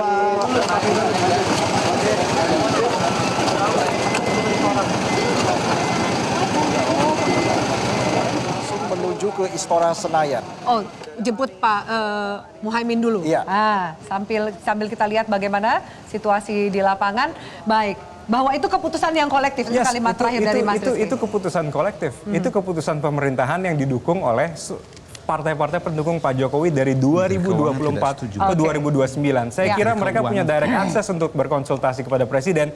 Tapi butuh kita untuk menjelaskan kayaknya. Sebelum kita ke Mas Ciko, tadi Prof Ikrar juga ingin berkomentar ya. Prof Ikrar. Ya, saya kebetulan pernah, atau teman-teman lah ya, kami itu pernah membantu Departemen Pertahanan ya di era awal reformasi. Dan kita membuat dua hal. Satu, review of Indonesian Defense Capability. Jadi kita mereview kapabilitas dari pertahanan Indonesia. Dan atas dasar itu kita lalu merancang kira-kira ini pertahanan akan dibuat atas dasar ancaman atau atas dasar kira-kira bagaimana minimum essential force kita ke depan. Yang kedua yang kita buat juga itu adalah buku putih pertahanan Indonesia yang tidak lagi berisi doktrin-doktrin semata, tapi benar-benar ada kajian mengenai geopolitik di Asia Tenggara, Asia Timur, Eropa, Australia dan sebagainya. Pertanyaan saya, di era Prabowo kalau dia mau beli senjata, ada nggak review mengenai kapabilitas pertahanan itu? Dan apakah itu kemudian nggak usah dipahami oleh publik? Paling nggak Menteri Keuangan, Menteri Bappenas itu paham kira-kira rencana pertahanan kita ke depan seperti apa? Oke. Gitu kan? Dan kemudian apa yang akan kita beli ya? Dan kemudian kepada negara tetangga ya. Ini saya tahu persis ya. Jangan-jangan banyak negara-negara tetangga ya, baik itu dari Kementerian Pertahanannya ataupun dari angkatan bersenjatanya bertanya, Indonesia itu mau ngapain? Kemudian itu cuma bisa dijelaskan melalui buku putih pertahanan Indonesia. Apakah Prabowo sebagai Menteri Pertahanan itu memiliki dua hal itu atau enggak? Saya yakin nggak punya, jangan-jangan. Udah dijawab. Baik, kita harus jeda supaya penjelasan Anda tidak terpotong. Kita harus jeda, termasuk juga tadi Mas Ciko mau menanggapi. Kita lanjutkan saat lagi. Mas Farhan juga akan menanggapi. Usai jeda, tetaplah bersama kami. Mas Farhan juga ayo menanggapi.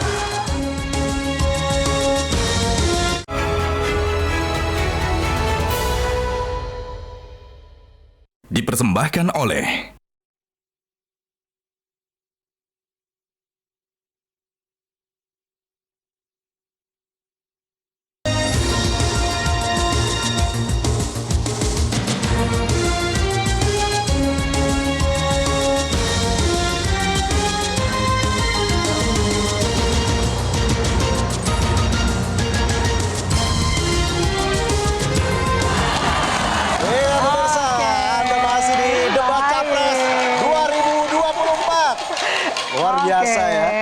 Harusnya capresnya jangan kalah semangat sama pendukungnya ya.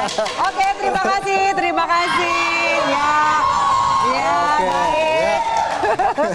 Oke.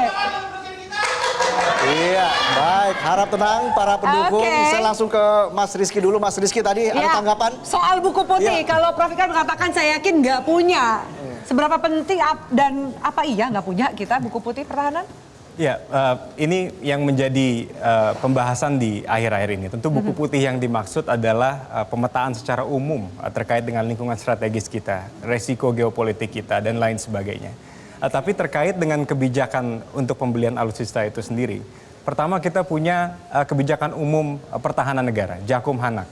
Itu dalam bentuk perpres yang ditandatangani oleh Pak Jokowi dari tahun 2020 sampai 2024. Lebih detail bisa dibaca di situ, semuanya bisa lihat terkait dengan kebijakan atau arah kebijakan pertahanan kita.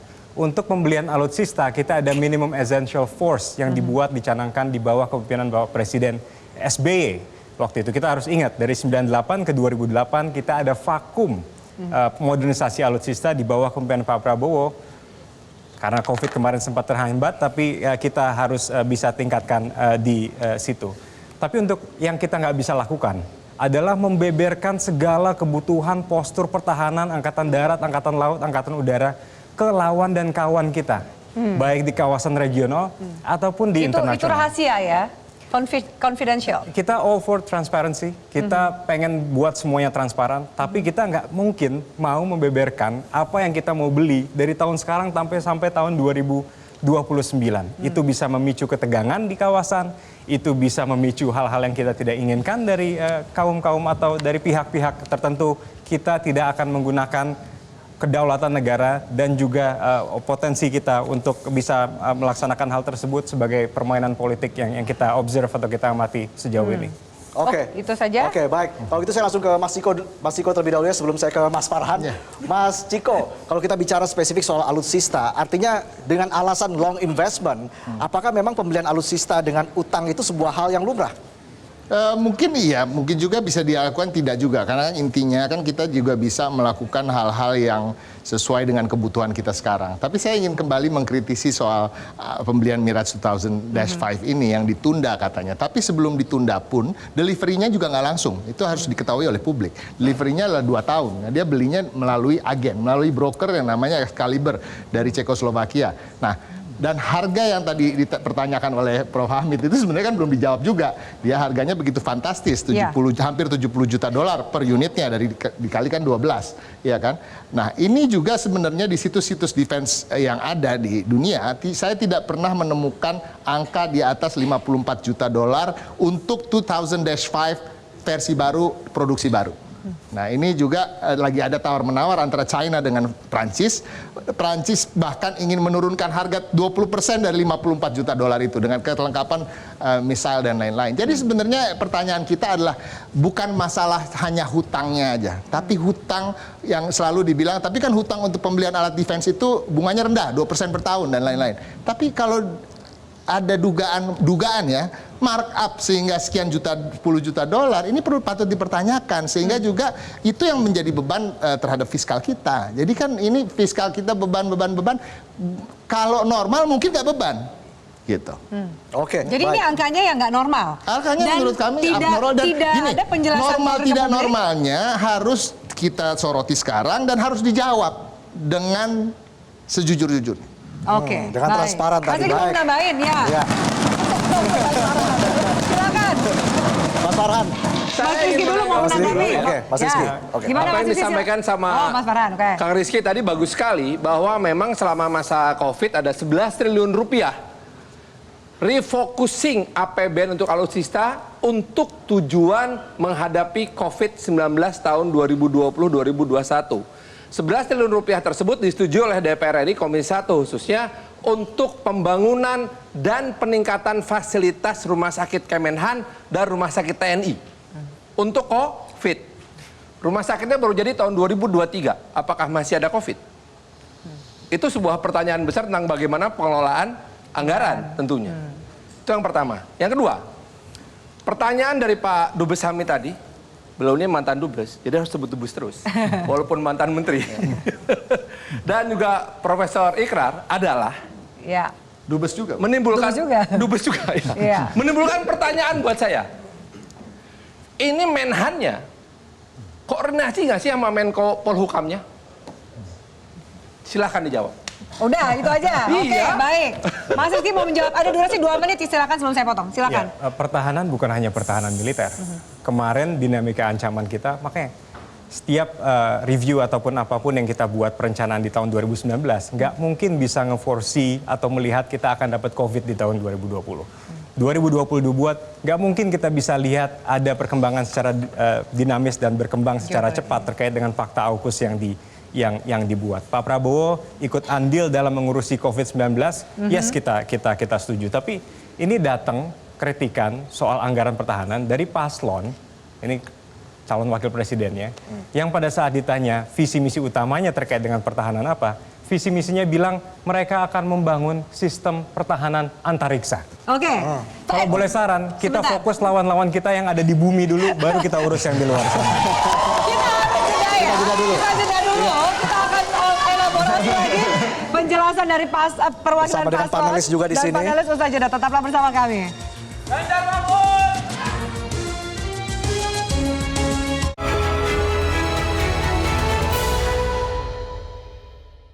Dipersembahkan oleh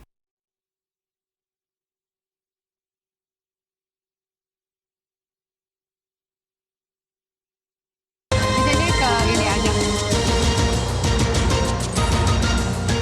Ya, baik bisa kita lanjutkan. Para panelis silakan menanggapi. Ada juga tadi, ini sebenarnya pertanyaan dari Mas Farhan, Menko Polhukamnya koordinasi nggak sih sama Menhan ini berdua nih gitu? Atau mungkin ada catatan lain dari para panelis? Pak Hamid silakan.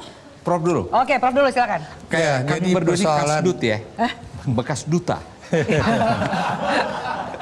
Jadi pertahanan kita yang pertama memang itu adalah diplomasi. Makanya tugas kami berdua itu bagaimana pertahanan yang pertama. Dan Anda tahu perang itu adalah kelanjutan dari politik ketika diplomasi gagal gitu ya. Itu udah bahasa umum lah. Dan kami sebagai duta besar ya kebetulan saya ditaruh di Tunisia dan pekerjaan saya antara lain juga menghubungi Kementerian Luar Negeri Tunisia, khususnya Menteri Luar Negeri ya, untuk kemudian melakukan satu saya menyampaikan lah kira-kira dari penyampaian Bu Retno Marsudi sebagai Menteri Luar Negeri apa yang diharapkan dari Tunisia dan sebagainya. Dan biasanya kami dua negara ini bekerja sama khususnya dalam penanganan persoalan Israel ya, Palestina. Itu contoh saja ya. Contoh koordinasi yang bisa dilakukan. Betul. Karena diplomasi adalah pertahanan pertama. Betul, pertahanan pertama. Dan kemudian Anda tahu pertahanan kedua kalau itu gagal baru kemudian angkatan udara ya. Karena memang itu yang memiliki jangkauan yang cukup jauh. Baru laut, barulah yang terakhir darat gitu kan atau gabungan. Nah, saya ingin mengatakan juga bahwa persoalan apa namanya itu kita mau beli senjata sebetulnya itu kalau dari tadi saya katakan review pertahanan negara kita itu dasar untuk dalam negeri. Tapi untuk luar negeri itu adalah dari buku putih itu. Kenapa buku putih itu penting? Supaya tidak ada kecurigaan seperti yang tadi dikatakan oleh juru bicara paslon nomor 2 ya. Kenapa demikian? Australia misalnya kalau mau beli senjata dia langsung bikin itu dulu supaya parlemen Australia itu mau menerima, supaya rakyat Australia sebagai pembayar pajak itu memahami. Nah, barulah kemudian dibuat buku putih supaya ketika negara-negara tetangga ingin tahu kira-kira Australia itu mau apa, itu ada penjelasannya di dalam buku putih itu. Tadi penjelasannya nggak ada buku putih, tapi berbagai kebijakan atau rencana strategis kan bisa diakses oleh publik. Jakun Hanek itu adalah suatu kebijakan yang dibuat oleh pemerintah. Ya. Tapi yang saya pertanyakan itu adalah apakah Kementerian Pertahanan melakukan misalnya revisi ataupun kajian mengenai kebutuhan alutsista kita atau anggaran pertahanan supaya setiap itu kan umum ya dan kemudian bagaimana setiap tahunnya itu dijalankan. Nah itulah yang kemudian dari dasar-dasar kajian itu yang penting. Dan Anda tahu harga persenjataan itu nggak bisa dibohongi karena itu open to public ya. Anda bisa baca dari SIPRI, Anda bisa dari Jens Defense Review dan sebagainya begitu. Oke, kalau itu berikutnya Pak Hamid silakan menanggapi. Jangan ada kesan bahwa saya agak cerewet menyoal soal ini. Ini refleksi dari pengalaman saya waktu dubes di Rusia, di mana saya mendatangkan sejumlah pesawat tempur Sukhoi. Oleh karena itu, kalau saya bertanya soal ini, itu tidak lebih dari refleksi pengalaman masa silam. Nah, kenapa persoalan pesawat ini saya fokuskan tadi karena isunya memang sensitif. Isu dari segi usia pesawat yang dibeli adalah pesawat bekas, sudah lebih 20 tahun. Kedua, isu harga. Nah, yang kedua. Oke, Prof. Hamid karena masih ada yang kedua, saya jeda dulu biar nggak kepotong. Usai jeda tetap bersama kita lanjutkan penjelasan dari Pak Hamid Awaludin.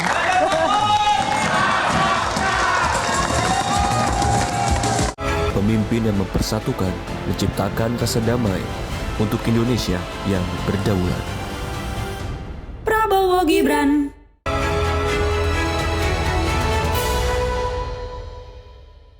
Dipersembahkan oleh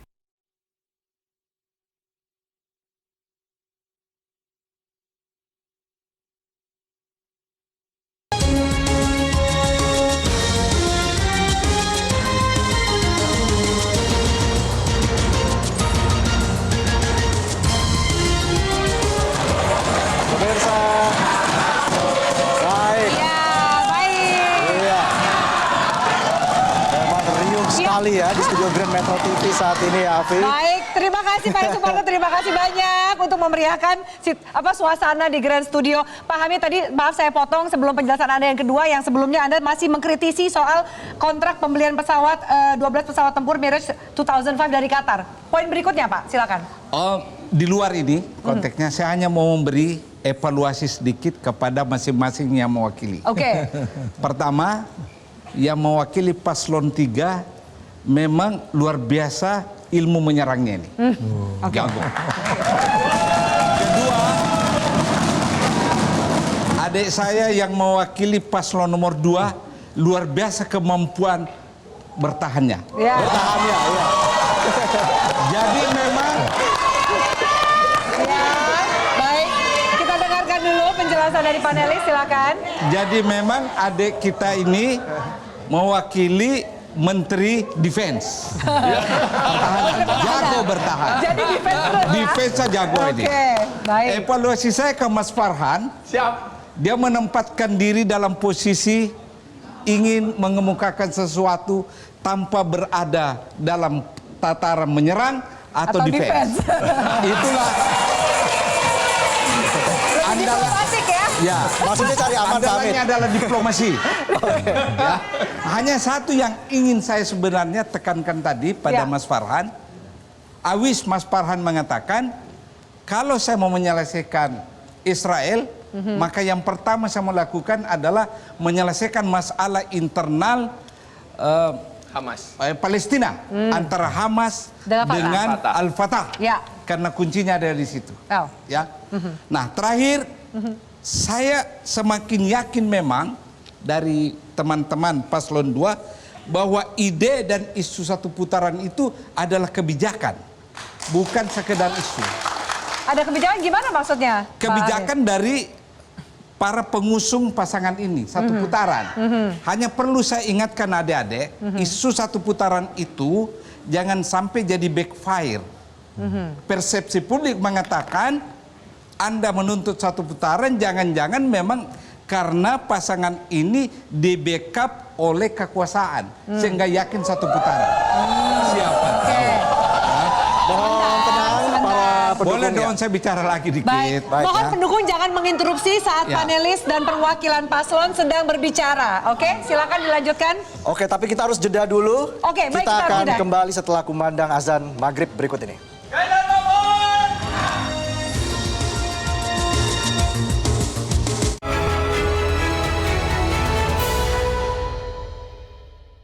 Dipersembahkan oleh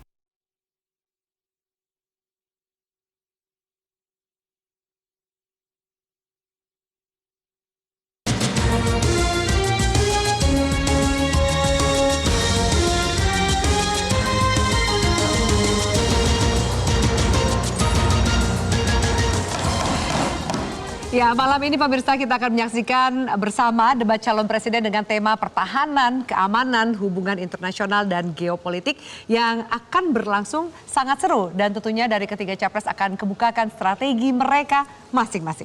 Iya, betul sekali. Dan yang pasti nanti kita akan amati bersama keseruan debat terbaik itu akan terjadi karena perbedaan pendapatnya. Tapi kalau teh terbaik ya memang selalu di pucuknya. Pilihan presiden terbaik ada di tanganmu. Pilihan teh terbaik ada di pucuknya. Oke. Baik, kita udah minum nih ya. Sekarang kita lempar lagi ke narasumber. Baik, tadi Pak Hamid ada mau ditambahkan nggak sebelum saya lempar ke masing-masing perwakilan paslon? Dilempar. Langsung, Prof. Ikrar sekalian bisa langsung ditanggapi. Ada yang mau ditambahkan? Ya, jadi masalah pertahanan keamanan ya, dan kemudian politik luar negeri, kemudian juga globalisasi dan geopolitik itu memang penting ya. Kenapa demikian? Karena ini adalah sesuatu yang dinamis ya. Itu nggak bisa kita berhenti satu detik pun untuk mengamati bagaimana perkembangan internasional ya. Saya beri contoh misalnya apa yang terjadi dengan perjanjian antara Amerika Serikat dengan Papua New Guinea misalnya kan. Bahwa kok sebuah negara bisa mengirim pasukan dan itu tanpa memberitahu dulu ya, dan kemudian bisa melakukan apa saja. Dan tentunya ini juga berkaitan dengan persoalan kedaulatan nasional kita ya, khususnya di wilayah timur Indonesia ya. Jadi ini yang juga menjadi satu yang sangat penting pula ya. Dan kemudian kita lihat juga ya, apakah kemudian misalnya Australia, UK, and United States itu bagaimana perkembangan kerjasamanya ke depan ya? Apakah ini nanti akan bisa menggantikan aliansi pertahanan yang pernah dibangun Amerika Serikat, Australia, dan New Zealand di masa lalu ya, sebelum New Zealand menarik diri dari perjanjian itu pada 1986 ya, atau bagaimana ya? Dan ini juga harus kita perhatikan karena kan Australia gara-gara ada perjanjian itu juga ya, dia sekarang tidak lagi membeli kapal tempur kalau nggak salah ya, itu atau kapal selam itu dari Prancis misalnya, tapi bertenaga nuklir dari Amerika gitu kan. Jadi itu situasi-situasi geopolitik yang juga harus menjadi perhatian para paslon. Betul. Untuk bukan strateginya mereka. Oke, Ya, oke. baik. Saya akan ke masing-masing perwakilan paslon. Apakah nanti kira-kira sesuai dengan prediksi Pak Hamid ini mewakili jalannya debat? Jadi yang 03 menyerang, yang 02 bertahan, yang 01 Nggak tahu nih diplomatis. posisinya bertahan atau menyerang ya. Mas Iko, silakan Anda mau menambahkan juga. Mungkin bisa merewap apa pertanyaan dan jawaban, ada yang mau ditanggapi? Saya tertarik dengan apa yang disampaikan oleh Pak Hamid Awaludin tadi, bahwa ini adalah masalah kebijakan publik, bukan masalah perang-perangan, bukan masalah jago-jagoan ya kan. Kita bicara kalau memang betul disampaikan tadi, apa yang menjadi banyak orang mengatakan ini adalah isunya Prabowo banget. Nah, saya mengatakan justru 80% chance ini akan menjadi ajang pembuktian bahwa Prabowo nggak banget di bidang ini. Oh gitu? Ya. Jadi intinya kita punya diferensiasi yang jelas ya, bahwa Pak Ganjar ingin mengukuhkan Indonesia kembali seperti apa yang disampaikan oleh Pak Jokowi sebelum ini, bahwa menjadikan Indonesia sebagai poros maritim dunia yang belum tercapai. Cita-citanya Pak Jokowi yang udah 2 periode ini belum tercapai-capai nih. Nah, kita ingin mengukuhkan itu dengan memperkuat alutsista kita untuk pertahanan laut kita, maritim kita dan lain-lain. Gitu juga kita juga ada diferensiasi dengan paslon lain. Kita bicara soal 5.0 dengan kekuatan cyber, pembentukan angkatan siber di Indonesia ini. Nah, ini yang akan kita tonjolkan. Kalau tadi serangan-serangan saya sebenarnya belum tentu Pak Ganjar akan nyerang siapa-siapa. Ya. Lebih galak Pak Ganjar itu apa lebih Mas Iko saya yang aja, nyerang? itu lebih karakter saya aja sebenarnya. Tapi kita lihat nanti, karena masih banyak lagi kalau kita bicara soal pembelian, soal hibah Bushmaster dari Australia 15 unit ya kan, yang tidak diperlukan karena kita sebenarnya bisa membuat maung maupun anoa ya. Ini salah satunya. Banyak sekali yang kita lihat pengadaan dalam alutsista yang katanya Pak Prabowo ahli di bidang pertahanan ini, yang ingin memodernisasi, menjaga Indonesia dan lain-lain, tapi tidak ada pengadaannya. Yang ada, yang baru datang adalah 2 pesawat Falcon business jets. Business jets itu digunakan untuk mengangkut VIP-nya TNI. Ya, 2. Tapi kita nggak punya pesawat tempur. Pesawat tempurnya nggak datang-datang. Ya, untuk kan? perang mana nih? Ya, Untuk jadi mana itu nih? tadi yang dan ada lagi delivery tadi 15 unit Bushmaster bekas dari Australia, di mana sebenarnya kita bisa memproduksi anoa dan maung dalam yang negeri. sejenis dengan itu. Oke, baik. Mas Rizky. Mas Rizky. Mas Iko bilang tadi kalau katanya Prabowo banget, ini Prabowo nggak banget. Nah, apakah kemudian penampilan Mas Rizky pada malam hari ini mewakili nanti bagaimana jalannya debat, di mana 2 paslon juga akan lebih menyerang dan Pak Prabowo yang akan lebih bertahan? Ini Pak Prabowo Menteri Pertahanan pertama di dalam sejarah Republik Indonesia, di mana di bawah kepemimpinan beliau kita di Indonesia bekerja sama dengan Korea mampu menciptakan, memproduksi, merakit kapal selam buatan dalam negeri di Indonesia. Itu pertama. Kedua, terkait dengan jalannya debat nanti ya kita tonton. Kita lihat bagaimana saya paslon, tadi ya. tertarik sama poinnya Prof. Hamid, ini mantan duta besar Rusia di bawah Presiden SBY dulu, Prof. Politik bebas, aktif in action. Yang saya mau sampaikan, Pak Prabowo adalah true representative atau perwakilan nyata dari politik bebas aktif kita. Alutsista bukan hanya disekedarkan sebagai alutsista, tapi ini adalah modal diplomasi ke depan. Pak Prabowo bisa diterima dari seluruh poros kekuatan ke depan. Tidak hanya bergantung kepada satu poros, tapi bisa diterima oleh semua. Jadi itu yang menjadi keunggulan dari Bapak Prabowo dibanding paslon lain, saya kira. Dan itu yang menjadi pilihan masyarakat. Oke, baik. Mas Farhan, silakan. Ini yang ditunggu-tunggu ini. Isu pertahanan, geopolitik, dan juga isu diplomasi internasional adalah sebuah isu yang katanya ketinggian untuk rakyat biasa untuk mengetahuinya. Saya akan bisa pastikan bahwa Pak Anies Baswedan sebagai seorang dosen akan mengajak kita semua rakyat Indonesia dari semua lapisan mengerti apa itu diksi-diksi dalam pertahanan, geopolitik, dan diplomasi internasional. Karena pemimpin seperti itu yang dibutuhkan oleh rakyat, baik yang paling pinter sampai yang belum sekolah. Sementara itu, saya secara pribadi, mungkin juga banyak di antara para penonton di seluruh Indonesia ingin melihat sudah seberapa banyak sebetulnya Menteri Pertahanan berkoordinasi dengan Menko Polhukam. Kenapa sih Anda di Komisi 1 merasa itu koordinasinya udah baik apa belum? Karena kan pertanyaan dilempar tapi jangan-jangan Anda tahu jawabannya nih Mas Farhan. Karena saya nggak tahu jawabannya. Tapi yang saya tahu adalah indikasinya menunjukkan apa yang dilakukan oleh Kementerian Pertahanan sepanjang 2019 sampai 2024 ini kayaknya nggak diketahui sama Menko Polhukam. Kayaknya. Jangan-jangan nggak ada koordinasi nih antara menteri koordinatornya dengan menteri pertahanannya. Apa betul tidak ada koordinasi, Mas Rizky? Ini Menko Polhukam yang dimaksud Pak Mahfud MD ya? Yang ketua tim pemenangan Pak Prabowo 2014 lalu kayaknya ya. Nah, sekarang jadi cawapresnya Pak Ganjar, biar lengkap. Ya. Jadi Apa iya tidak ada koordinasi pasti dilaksanakan ya. Kita juga nggak terlalu harus berburuk sangka dan lain sebagainya, menakut-nakuti masyarakat. Ya kita lihat nanti jalannya debat ke depan. Saya yakin Bapak Prabowo itu kelebihan beliau adalah tidak pernah menganggap remeh dari lawan-lawannya. Siapapun beliau hargai. Siapapun yang berkomunikasi kepada beliau hargai. Itu menurut saya fakta yang bisa dirasakan oleh semua orang, bisa berdialog dengan beliau. Mungkin Mas Ciko bisa jawab, apakah ada koordinasi antara Menko Polhukam dengan Menhan? Itu karena kalau kita komentar soal itu, kita bicara bahwa semuanya kan ada di dalam koalisi, semuanya ada di fraksi-fraksi di DPR RI. Ya. Tapi kan kita sudah memasuki, kita sudah mendaftarkan sebagai calon presiden maupun calon wakil presiden, kita harus siap saling diserang maupun menyerang dan lain-lain. Ya kan itu. Tapi saya ingin menimpali Farhan dulu. Farhan ini pilihannya saya yakin udah sesuai dengan rambutnya. Putih, rambut putih. Dan dia kalau juga pilih rambut putih, gue yakin.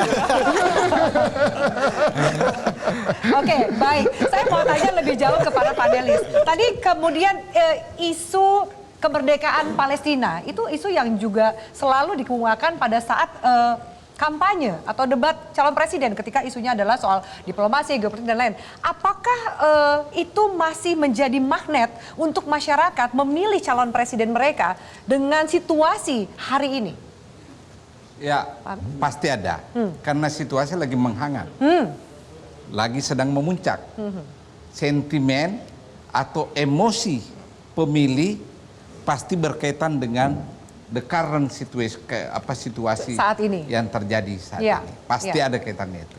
Oleh karena itu mungkin ya dalam debat tinggal sejam lagi ini, kalau saya panelisnya dan penanyanya, maka saya akan fokus kepada itu.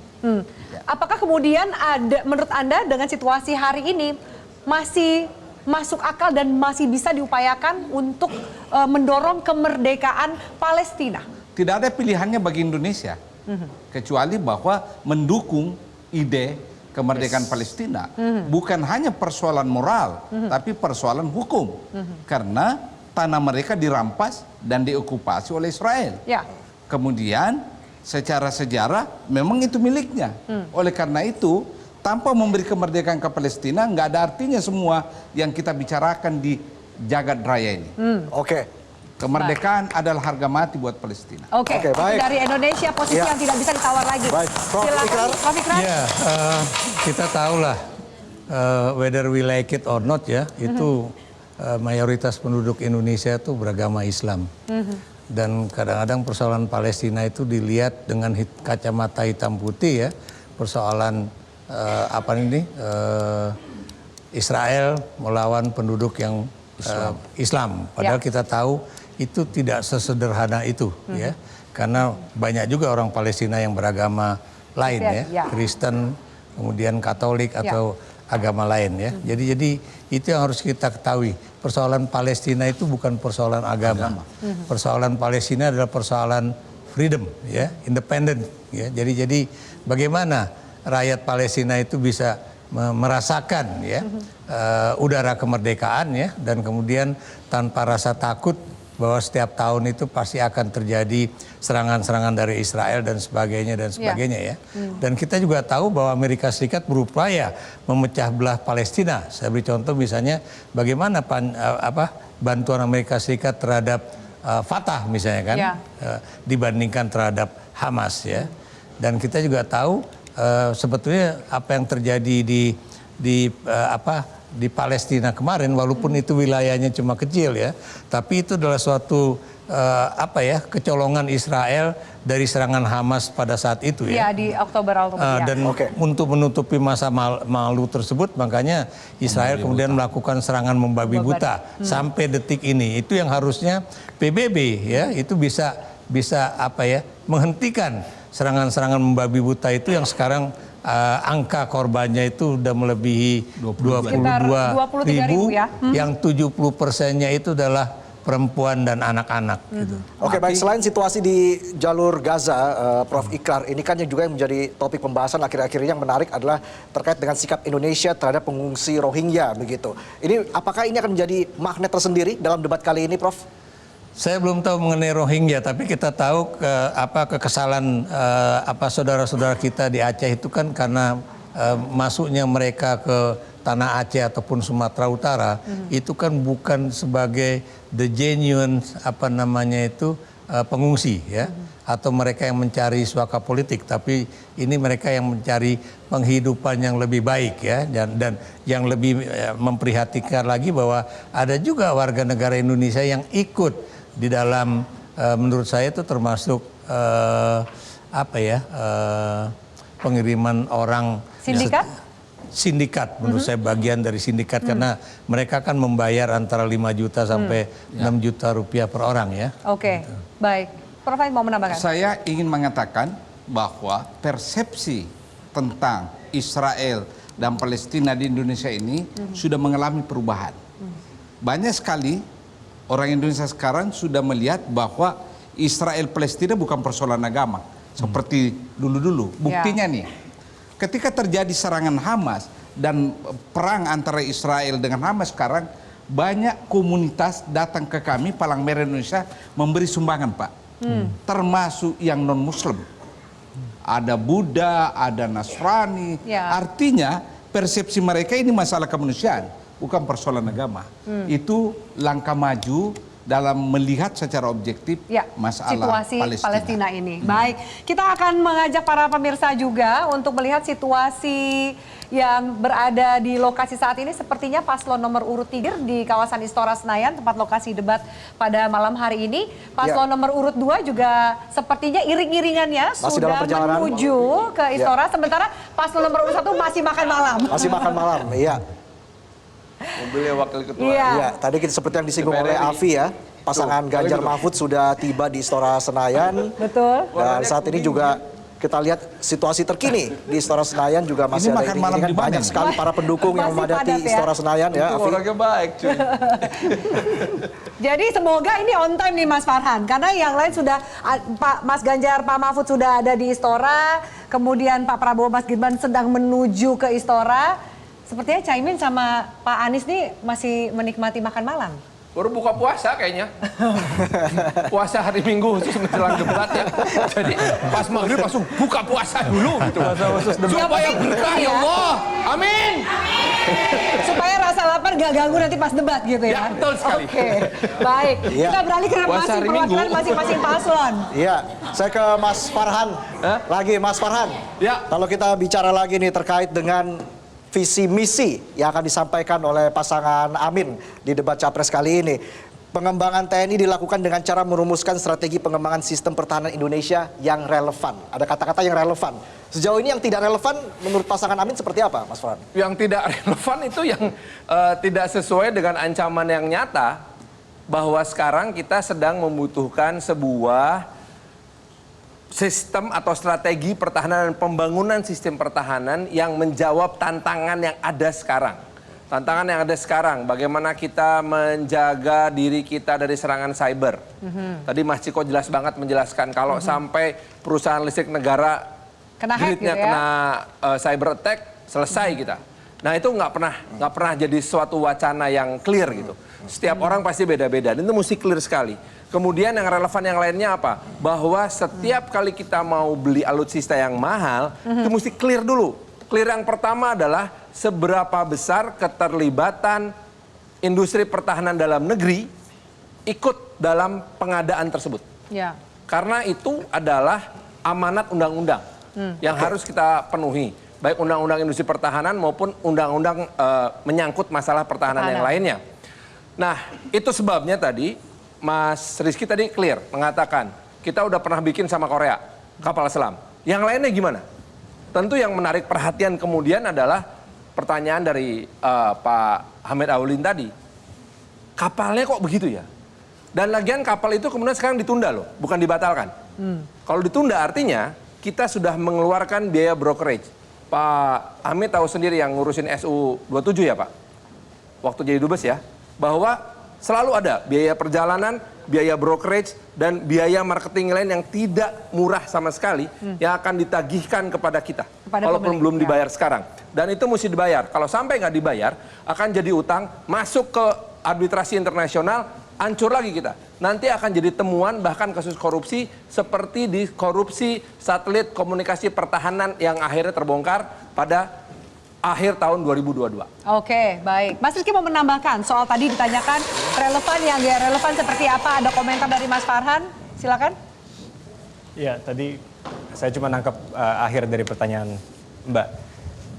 Ini tadi disampaikan industri pertahanan dalam negeri kita. Ini di-push, di-drive secara kuat oleh Kementerian Pertahanan di bawah kepemimpinan Pak Prabowo. Kita sekarang sudah bisa memproduksi, ada kendaraan taktis yang dibuat oleh Pindad, kita bisa memproduksi Pasir Anoa, tank Harimau, roket artileri, banyak. Saya bisa sebutkan semuanya dan kita bisa bicara secara taktis. Tapi yang kita nanti, saya yakin masyarakat bisa menilai setelah debat ini, kita harus mempunyai pemimpin ke depan yang memiliki bukan hanya wawasan, tapi juga kemampuan untuk berdiplomasi. Dan diplomasi itu bukan hanya sebatas pidato. Diplomasi itu bukan hanya sebatas mengutarakan kata-kata manis ke masyarakat. Gitu. Pak Prabowo mendukung kemerdekaan Palestina dan kita bertekad untuk mendirikan kedutaan besar Republik Indonesia di Palestina jika diberikan mandat oleh masyarakat Indonesia nanti. Real action, not talk only. Itu pertama. Kedua, banyak permasalahan ataupun isu terkait dengan pertahanan dan di bawah kepemimpinan Pak Prabowo, masyarakat lebih literate lagi, lebih paham lagi, lebih aware lagi untuk meningkatkan postur pertahanan lebih kuat lagi di Indonesia. Tadi saya sampaikan, semua sudah sampaikan, tensi geopolitiknya ada, permasalahannya ada, dunia suhunya sedang panas. Masyarakat Indonesia punya pilihan, ingin memiliki pemimpin yang lari dari hal tersebut, atau memiliki pemimpin yang menguasai hal ini, mempunyai perspektif terkait dengan pertahanan keamanan yang kuat, dan itu yang ada di Pak Prabowo. Oke. Ya. Baik, bicara soal... Mas Ciko silakan menanggapi. Ada yang mau ditanggapi soal tadi pembahasan soal Palestina, kerjasama Indonesia-Korea. Mas Farhan sempat bilang, tapi kok kapal selamnya begitu ya? Adakah catatan lain di luar pembahasan alutsista mungkin? Sebenarnya tadi soal Palestina saya sudah menyampaikan di pembukaan tadi, saya cukup jelas dan sampai akhir tadi menurut saya yang paling jelas adalah kubu Ganjar Mahfud ya soal Palestina. Ya, tapi yang kedua tadi kita bicara soal diferensiasi aja lah sekarang. Diferensiasinya ada satu yang tadi terlupa oleh kita adalah untuk kita ingin meningkatkan kesejahteraan prajurit TNI ya kan di pangkat yang rendahan, dan kini juga sangat dekat dengan Pak Ganjar isunya karena Pak Ganjar ini juga adalah anak polisi di bukan pangkat tinggi gitu. Jadi dia tahu betul apa kesulitan-kesulitan masyarakat, kesulitan-kesulitan prajurit-prajurit ini, keluarganya, dan salah satunya adalah pendidikan. Jadi kami akan memberikan beasiswa pendidikan kuliah untuk anak-anak prajurit TNI bila Pak Ganjar dan Pak Mahfud terpilih itu. Adakah evaluasi dengan yang dilakukan oleh Pak Prabowo hari ini soal peningkatan kesejahteraan prajurit dan keluarga? Saya tidak terlalu mempelajari ya, saya jujur aja ya gitu ya. Tapi yang saya tahu belum ada program kuliah untuk gratis untuk anak-anak prajurit TNI. Oke, baik. Tapi kalau kita bicara soal tukin dari prajurit TNI ini, saya ke Mas Farhan dulu terlebih dahulu. Mas Farhan, Anda melihat seperti apa Mas Farhan? Tukin dari prajurit TNI ini apakah sudah cukup mensejahterakan prajurit TNI? Naiknya sampai 80%, banyak yang mengatakan kenapa tidak sampai 100% saja begitu? Tanggapan dari pasangan Amin seperti apa Mas Farhan? Permintaan dari Panglima TNI Jenderal Agus Subianto udah clear, minta disamakan uang lauk pauk hariannya dengan anggota kepolisian. Prajurit TNI hanya Rp75.000 per hari, polisi Rp250.000 per hari. Artinya ada masalah dengan alokasi penganggaran untuk kesejahteraan prajurit. Satu, dua. Kebutuhan dasar, yang kedua adalah papan. Tadi sandang ya, sekarang papan nih. Tadi pangan, sekarang papan. Rumah. Papan untuk perumahan prajurit khusus yang ditempatkan di daerah-daerah itu kadang-kadang gaji mereka habis untuk ngontrak rumah. Bukan bayar kredit rumah ya? Bukan. Tapi cuma masih kontrak. Yes. Nah, itulah yang kemudian harus kita lihat sebagai satu bagian penting untuk meningkatkan kesejahteraan prajurit. Ya, memang panitia kerja di Komisi 1 sudah bekerja bersama dengan Kementerian Pertahanan, tetapi baru jadi konsep nih, belum jadi apa-apa nih. Kita butuh pemimpin yang bisa mewujudkan hal itu karena sebelum kita beli senjata paling canggih dunia, kita butuh prajurit yang juga tidak hanya kenyang, tapi perkasa dan sejahtera. Oke, baik. Kalau begitu langsung ke Mas Rizky. Tanggapannya Mas Rizky. Tapi sebelum ke Mas Rizky, kita juga ingin menginformasikan dari lapangan, Afi. Ini paslon nomor urut 2, ya. Pak Prabowo Subianto dan juga Mas Gibran Rakabuming Raka menjadi pasangan kedua yang sudah hadir dalam lokasi debat pada malam hari ini di Istora Senayan, Jakarta. Oke, baik. Silakan ditambahkan jika ada yang ingin disampaikan data dari Mas Rizky. Kesejahteraan prajurit ini isu yang harus mendapatkan atensi dari seluruh kalangan di masyarakat. Saya, Kang Farhan, semuanya bukan hanya di Komisi 1 tapi seluruh masyarakat juga merasakan keprihatinan kepada prajurit-prajurit kita yang ingin mengabdikan dirinya kepada negara. Rela mati untuk negaranya, rela mati untuk rakyatnya. Jadi ini harus kita dorong dan selama kepemimpinan Bapak Prabowo bisa dicek anggaran kesejahteraan prajurit tiap tahunnya meningkat. Jauh dari ideal, jauh dari ideal. Tapi Bapak Prabowo sebagai mantan prajurit, sebagai pejuang, beliau mengerti akan permasalahan ini dan itu akan menjadi ikhtiar beliau ke depan. Kita dengarkan ini juga ada Pak Prabowo yang sudah hadir di Istora Senayan dan sudah memberikan keterangan. Kita simak bersama.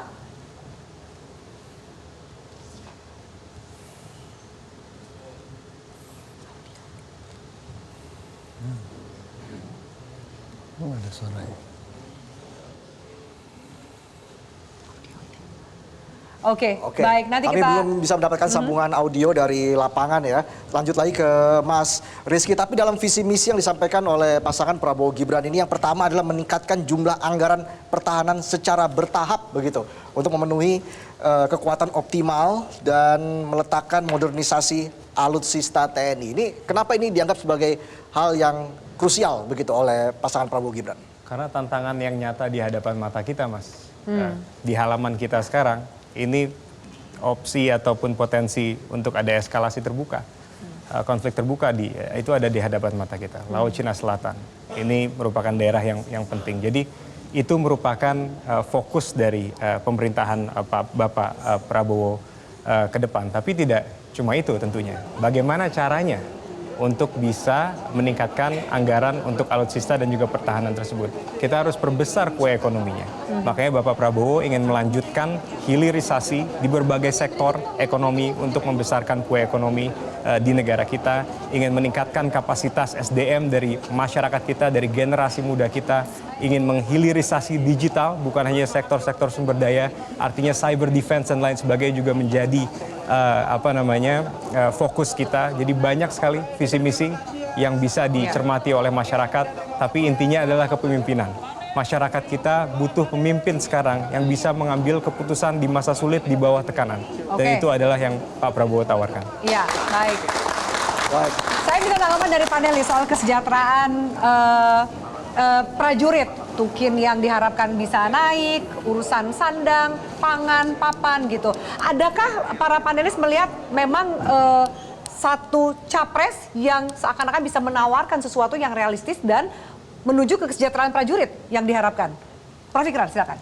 Ya, sebetulnya persoalan kesejahteraan prajurit ya, itu sudah dipikirkan oleh para perancang undang-undang TNI maupun undang-undang pertahanan nasional ya. Dan kita waktu itu menginginkan supaya bukan cuma prajurit yang diperhatikan, karena memang ransumnya itu nggak cukup.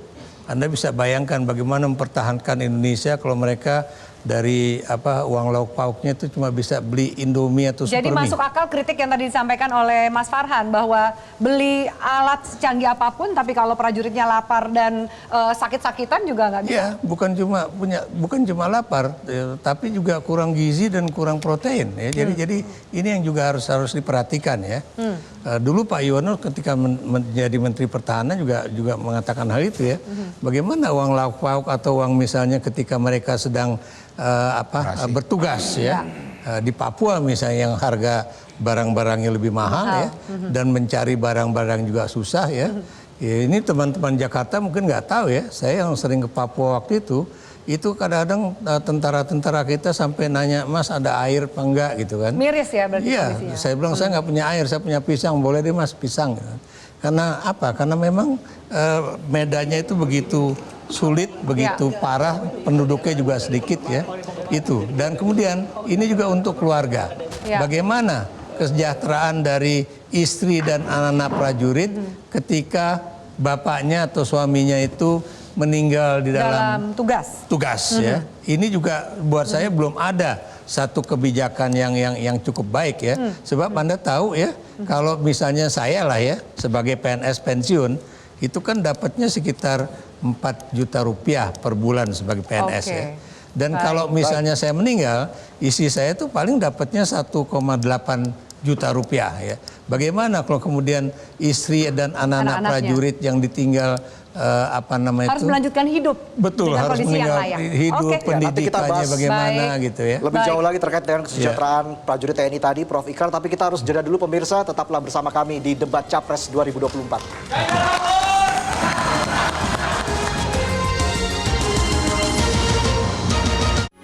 Metro TV.